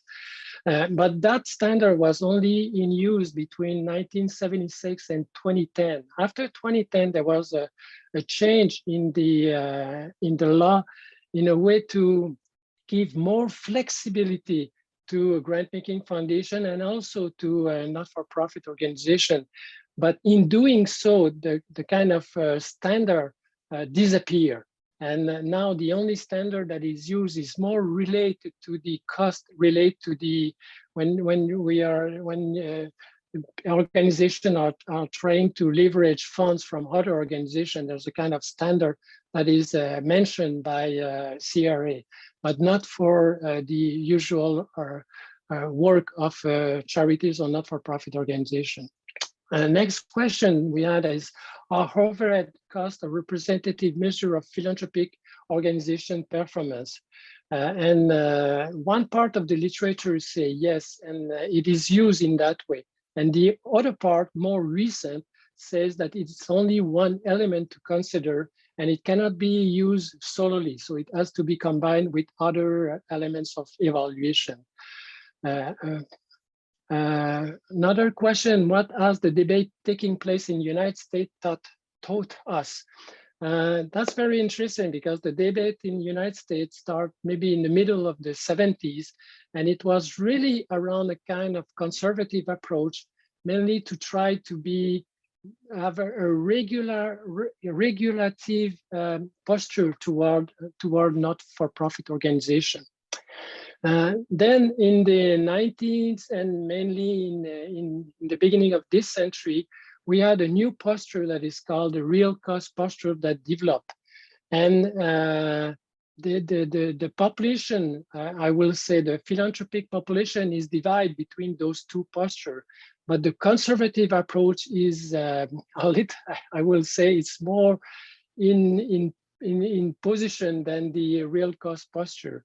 And that's revealed a paradoxical situation that is called the starvation cycle, because not-for-profit are not asking exactly the good cost for their overhead. They have to cut on their programmatic. And because of that, they are in a situation of what we call the starvation cycle. And I will illustrate what it means in a few minutes.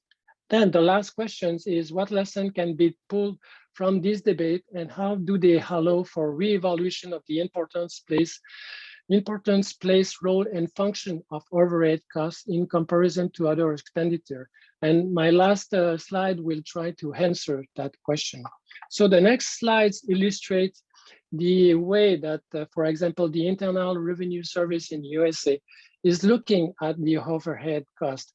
The figure help to see how it's represent. On one side, on the left side, you have the program cost that is related to direct program staff, program supplies, program management, and administration. And on the right side, you have the management and general cost and the fundraising cost. They are often divided, those two kind of costs, with different kind of standards for each of them. For the management and general cost is the accounting and auditing, legal fees, insurance, real estate, administrative staff, and so on. And you have another elements that says that there's a relativity in the way of looking at the program and the management cost. What is interesting is the vocabulary that you see in these figures. There's no elements are related to benefits, to pension, long-term support, to research, to development strategy. You see, those are not classically looked as elements that can be considered as management or general cost. So there's a vacuum around the everything that is related to, for example, trainings of employees or doing R&D for the development of the organization. Those are classical elements that you encounter in private enterprise, but for social enterprise, social economy one, or not-for-profit, then it's not as usually considered as management and general cost. Next slide, please. So my next slide is trying to find a kind of collective, find a good balance between too much money that will go to overhead, what I call the SUR overhead. I'm not sure if it's good English way of saying it. And the other one is the under overhead situation. Between the two, you have the real cost project, and it's a relative situation, because if you have if you receive a lot of money, if you have a budget of 6 million, for example, then you could maybe have no difficulty with a 15% overhead. But if you have only a $500,000 budget, then it could be more important to have overheads around 20 or 25%. So the real cost project is relative to the situation that you are living or you are in. And of course, the mentality that we see in the grantees is more interest in the third scenario, the under overhead. They don't want to see much money that will go to the overhead. Next slides, please.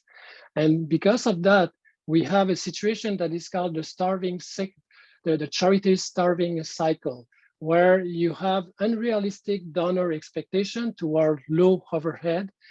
Because of the competitive pressure between charities, everybody played the role of their 10 to 15% overhead, and then you have misleading reporting because of you try to arrange your number to fit to the unrealistic donor expectation, and it makes a cycle where you provide less and less money to the overhead, and like that you don't have augmentation of salaries, you don't develop a pension plan, you don't develop beneficiaries for your employees, and then people are leaving, and then you have difficulties in the realization of your mission.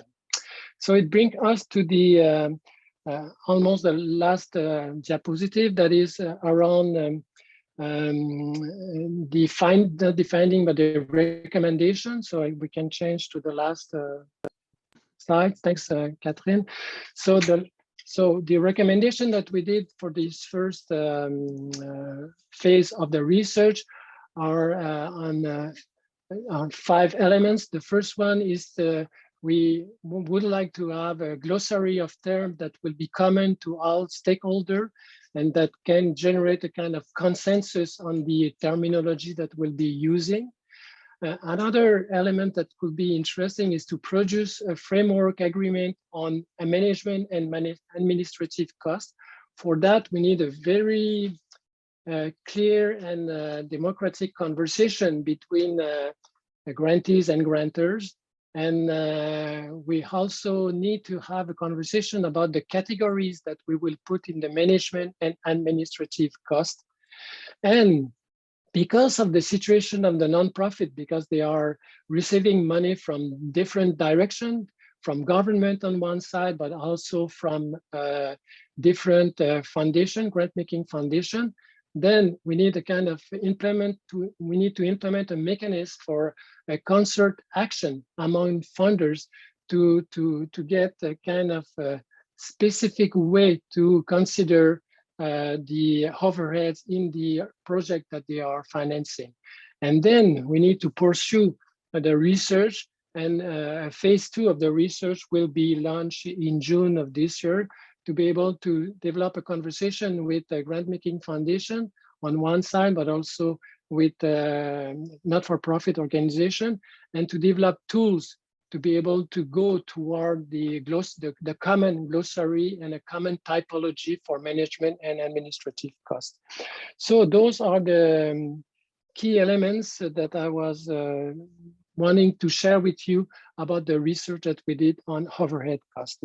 So the last slide is a kind of remerciement for this opportunity to present the research. Thank you very much. Merci, Jean-Marc. So we'll have the, so we have any, I'll say place for questions. I will invite Cathy and Adam to bring back to life. So your questions are welcome. So you could all raise your hand or put those in the chat. So maybe I'll say a first one from Manuel. So both Cathy and Adam mentioned technology as a challenge. Do we have any granting foundation actively involved in correcting these issues of connectivity, to your knowledge?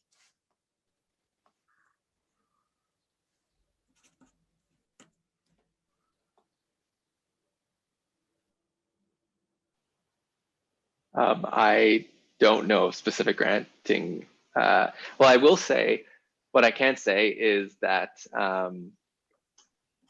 at least 2 of the participants that I spoke to, the first thing that they did with the shutdown was they contacted the foundations they were working at and said that they need to redirect their funds towards buying like computers, tablets, paying for internet access, better internet access, that sort of thing. And they were very, very successful at that. When I can't name exactly who those foundations are because I was asked not to. So while I can't speak to sort of like wide-ranging programs around that, I can speak to the fact that some foundations were very receptive and flexible around that particular issue.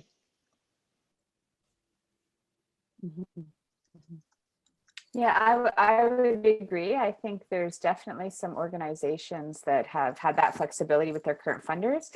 There is, however, a group of funders based in Ontario that are working together on that digital divide and technology. I think a few of them are here today. I don't want to put them on the spot, but there's a few funders thinking about, what the technology future looks like for the sector and how they can support the sector with capital, software, hardware, and the digital skills needed for the future of the sector. But we have not seen yet sort of a single grant program that is specifically just for technology. Okay, question by David, mainly for Cathy, but also everyone could also address it. So do you have a sense of how, if registered charities and nonprofit as distinct organizational forms are being affected differently? So the Canada Business Conditions Survey implied there might be differences, but there's a strong component of non-public benefit organization in there. It's a great question, David. And as you know, we struggle with getting enough data for the different groups of nonprofit versus charity.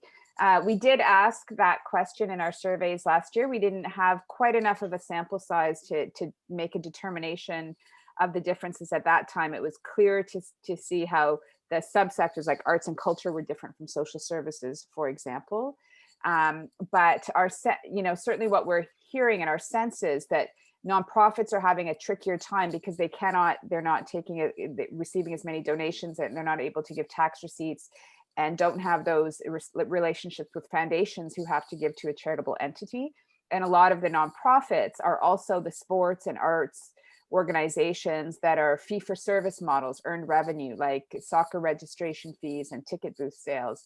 So they have a higher predominance of earned income, which has been affected more strongly than organizations that are charitable that have more government and foundation funding.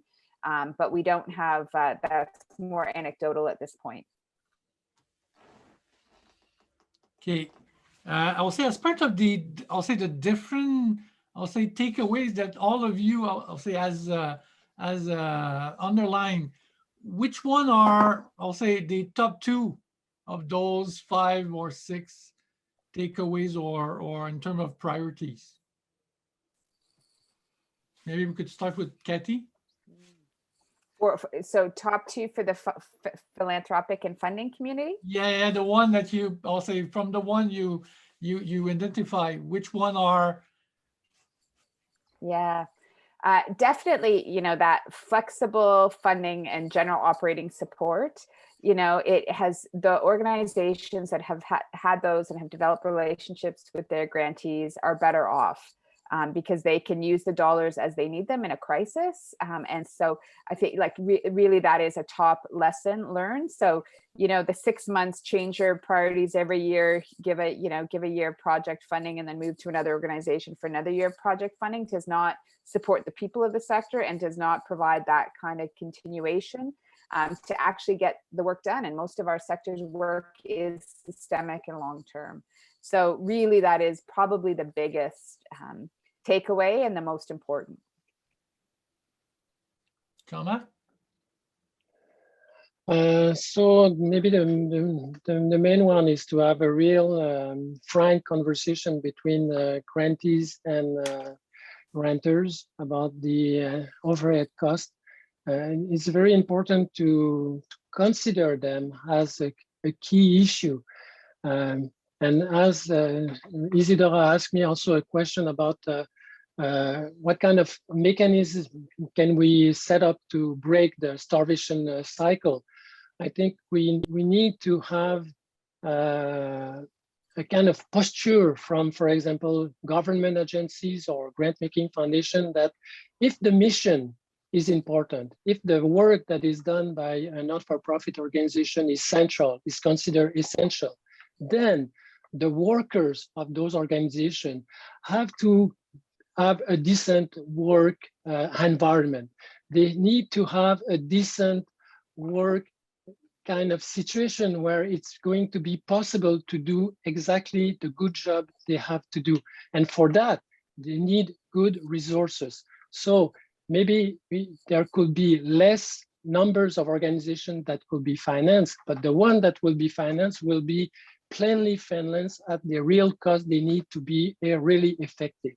So we need to have a conversation around those issues because at the government level, giving money to not-for-profit is a kind of way of externalization of cost because they don't want to take the charge of giving those services because they consider they will be too expensive if they give it themselves. Though they give it to a private sector or to the not-for-profit sector in a way that it will be less costly for the government. But who's going to pay for that?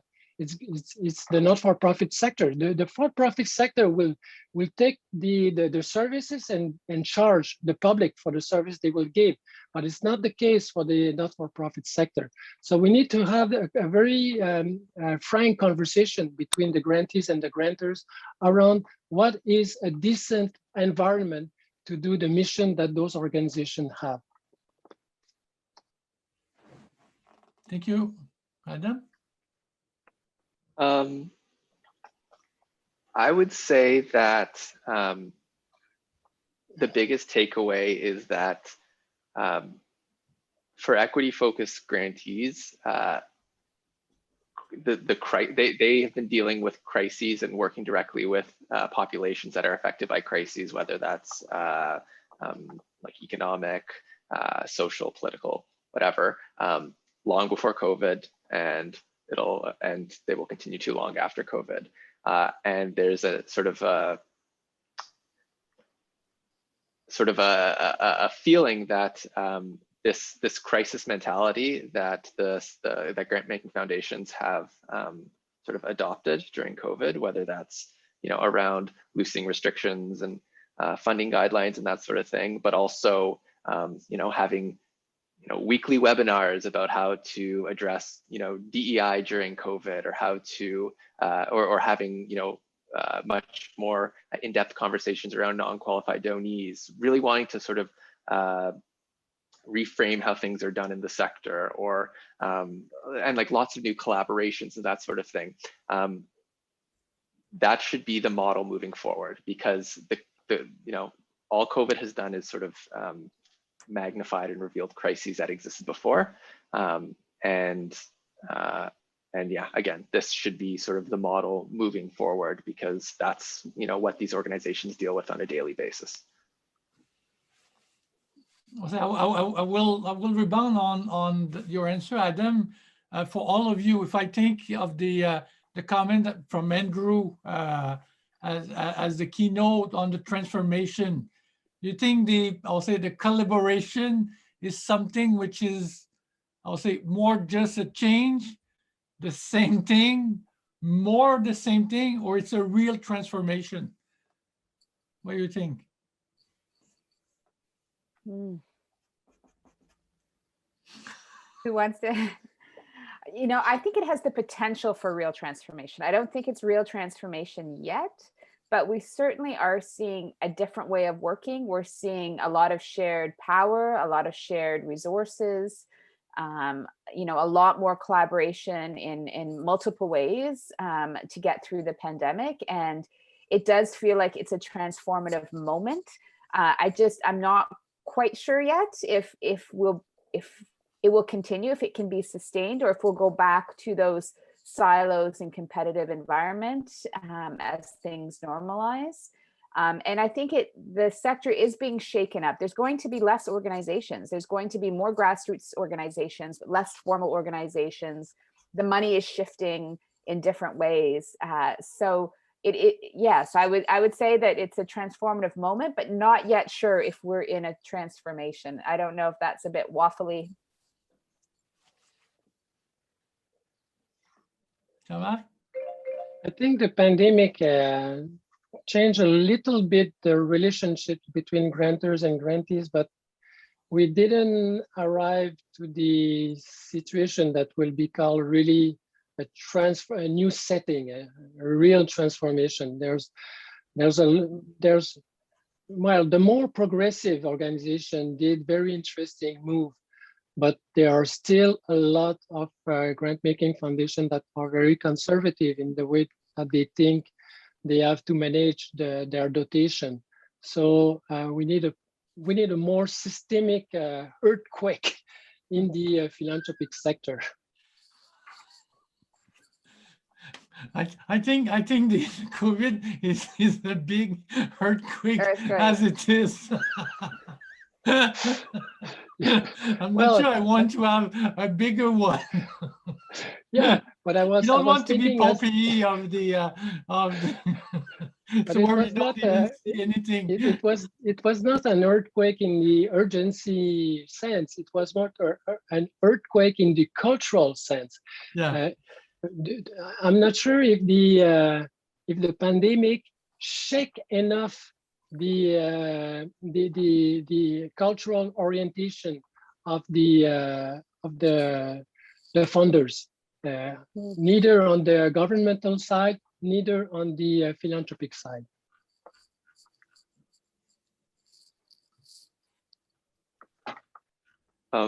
Yeah, I agree. I mean, there's definitely been a transformation in rhetoric, but I mean, we'll have to wait and see. I have my doubts about how, changes in management within and policies within grant-making foundations can lead to transformative change. I feel like if this is a moment for transformation, it needs to happen at the level of politics. And I think some of that is, those conversations are certainly happening, but we will. I think there needs to be a lot more sort of pressure on sort of like the regulatory framework around, who grants can go towards, how much you have to give away each year, bringing up questions about like taxation on foundation assets. Like these sort of big political questions are sort of necessary if we ever want to see like a real transformation in the sector. I don't think it's going to change solely by voluntary measures within foundations. Now, there's a very interesting question from Toad Jack in the chat, and maybe Francois, you can read it. Yeah, so I'll say call to abolish or defund the police were received by philanthropic organization as call for governance or granting process changes. Did any of the equity focus grantees offer insight into how conversation decision on actual policy demands informed their relationship with funders, given the new openness to being adaptable, flexible? In other words, did this flexibility extend to program content on this subject matter or others? On what we heard, it's more on adaptability and flexibility, and it is not yet related to the program content and the general orientation of the dotation. Those are really management decisions that are in the hands of the board of direction of the Grant-Making Foundation. And we didn't see, well, maybe there are, maybe people can bring example, but I didn't see very aggressive way of changing the governing process in the philanthropic sector yet. I saw lots of requests to have more democracy, more opening to the governance, to the orientations of grant-making foundation. We are seeing very improving way of doing that. Fondation Chagnon, Fondation Beatty, I can see it from in Quebec. Fondation in Toronto that is working with indigenous people, the McDonnell Foundation. I'm not sure I have the good name of it, that is doing also interesting process in the way of making decision, the allocation of funds, but really to have an open decisions work around the program, the programs of the Grant-Making Foundation. We are not yet in this sphere of practices.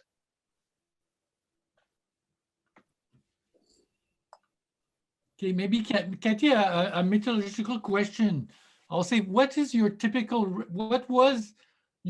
rate before the COVID, and I will say after, and how I'll say that's probably in fact more difficult.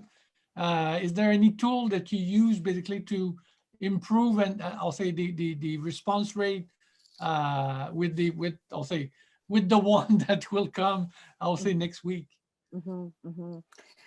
Yeah, great question. Typically because there's no data set for nonprofits in Ontario, unfortunately, there's no list of nonprofits, that most of our surveys are crowdsourced or rolling surveys, unfortunately. And so typically the surveys that we do would be between 500 and 1,000. So that's fairly average. So we've had a couple that are, between 1,000 and 2,000 responses on really hot topics over the years. So we were quite pleased with the second survey results that was, over 1,000 responses. We're really hoping for closer to 2,000 responses on this survey coming out. And so as a result, we've built what we call engagement partners to help us distribute and share and also get the data. The data will be open. The data sets will be open and published on our website, stripping out the anonymized information. And so we're hoping that as a result, community foundations, United Ways, funders, geographic will want to share the survey, because then they'll be able to get a snapshot of what's happening either in their geographic location or in their subsector. So we're really hoping for a good turnout, and because so many people are anxious for this kind of information. And then we can share it with our data sites. We use Creative Commons licensing, so we share all of our data and all of our reports. I presume you had, I'll say, a question at the end. Do you have any other comments? Is there, I'll say a lot more comments that basically address, I'll say, the impact, but not necessarily the one that you were in the initial question? I could expect more. Very much so. More other comments. There's a 2 or 3, as you're all more academic researchers more than I, but you know how hard it is to have a qualitative survey, but we definitely have some open-ended questions. And so we're gonna hear lots of things, whether it's stories about, how they're keeping open, or hopefully some good news stories, but also some challenges and things that we haven't thought of even asking them. So we'll do our best to summarize the qualitative data as well, but that'll be in the open data sets as well. Okay. Yeah, Jean-Marc, I'll say there's a question on does the grantor coordination of operational versus overhead categorization need to be expanded to include accounting auditing firms? If GAP categorized office space as certain type of expenditure, we need to be redefined at that level as well. I'll say I will also add it to this one.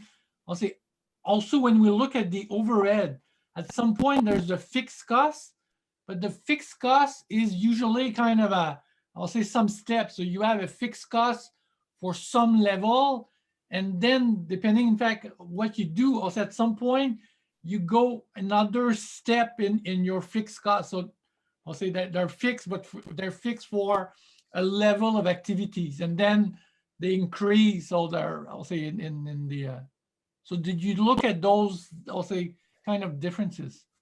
No, we didn't, and I think that your point is very important to add maybe to have a more expertise people around the table for the next phase, because the first phase was really centered on literature review and not much on the, I will say, the technical accountability of overhead.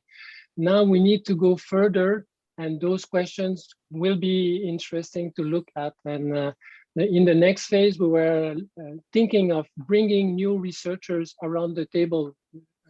And you and Joanne Turbide from University of HEC, University of Montreal, could join us to have maybe a larger view of understanding of the overhead cost. Yeah, that's a good suggestion. Yeah, I'll say BG Zebico also put a question, may also be interested to be yeah, involved. Okay, great. So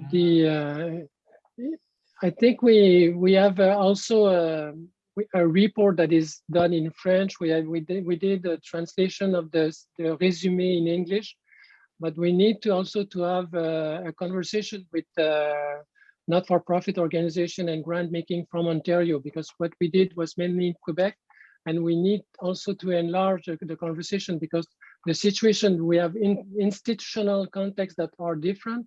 So I think we need also to bring the other reality inside the study. So that's why working maybe with ONN will be very interesting in the next phase. We'd love to. Yeah, great, perfect. Yeah, there's a question for Adam or anyone else. I'll say in the 2021 budget, the government announced its intention to look at the disbursement quota for foundation. And this has sparked significant debate in the charitable sector. What are your thoughts with respect to re-examining these requirements? Thank you, Andre. Personally, I think these are very, very important conversations to have. I mean, it really brings up the question of what are the points, like what's the purpose of a foundation, right? If they're growing in size every year, and they're growing at a much faster rate than they're distributing their assets, and that growth is all happening tax-free, you know, we need to ask the question, what's the point? Do we, like what are we sort of creating here when you have foundations that are, going to be worth $1 billion, $2 billion, what is the point, right? So I think that, yeah, disbursement quota is a fundamental question that needs to be discussed now, what rate it should be at, and also the really important conversation about that I think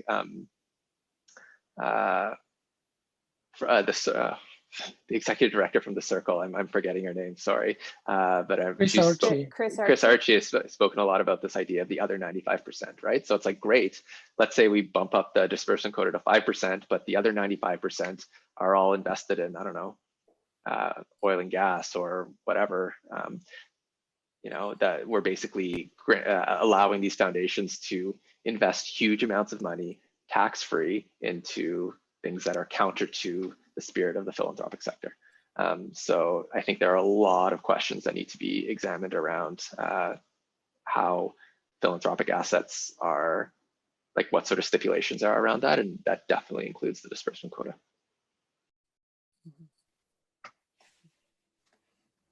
Others?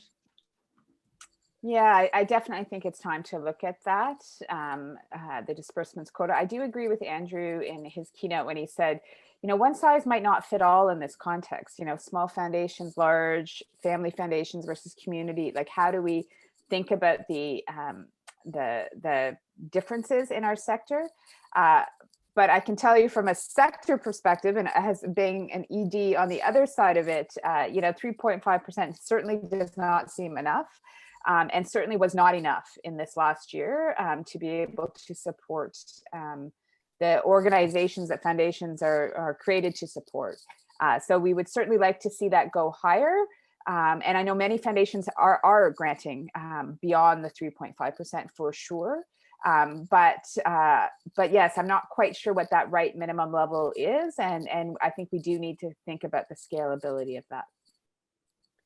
And it could be not a standard one, but an evolutive one. When you have a crisis, then you lower the quota. But when you are in a period of very large expansion, like we are now, then you can elevate the quota. Yeah, maybe one last question.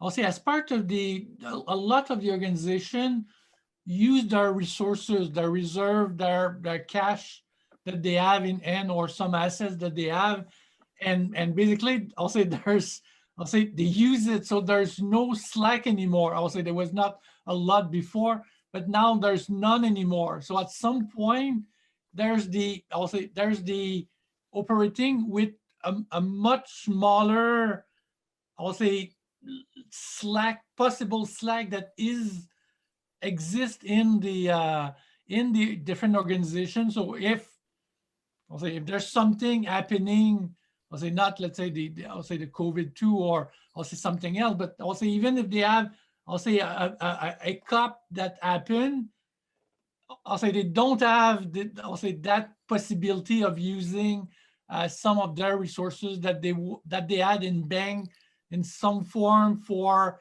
some project, but that means that those projects may be postponed or canceled, because if they had some funds to set up for, let's say, buy an asset to let's say a building, for example, and now they use that cash to, I'll say, operate. Now that building is kind of postponed to whatever it will be possible. So that's, I think there's a need to also rebuild that slack or that, I will say, additional emergency fund that we could have used, and now it will be, I'll say, we will need to use it in the future. There will be other urgency. We would love to see, very few funders and grant makers allow organizations to use even a small percentage of their money to put towards reserves. So let's have that conversation. You know, if you can put, 5%, 2%, it doesn't, something towards the reserves, because it's hard to grow those reserves. You know, if you're getting grants that are in and out for certain projects and activities and doesn't build in that slack, unless it's from fundraising or earned income sources, which have been decimated in the last year. So growing those reserves, and I know firsthand how difficult it is if you don't have reserves to get lines of credit or to borrow. So that's another way that foundations and grant makers can provide, through sort of the back end investment, more lines of credits, more ways that nonprofits can borrow to operate and build up their capacity. So there's a lot of creativity that I think that's we're ready for. Yeah, I'll say, Andrew, bring back the, I'll say there's capital. So capital is abundant. We just need to basically do, I'll say, a lot with it. So I think we'll close the session here.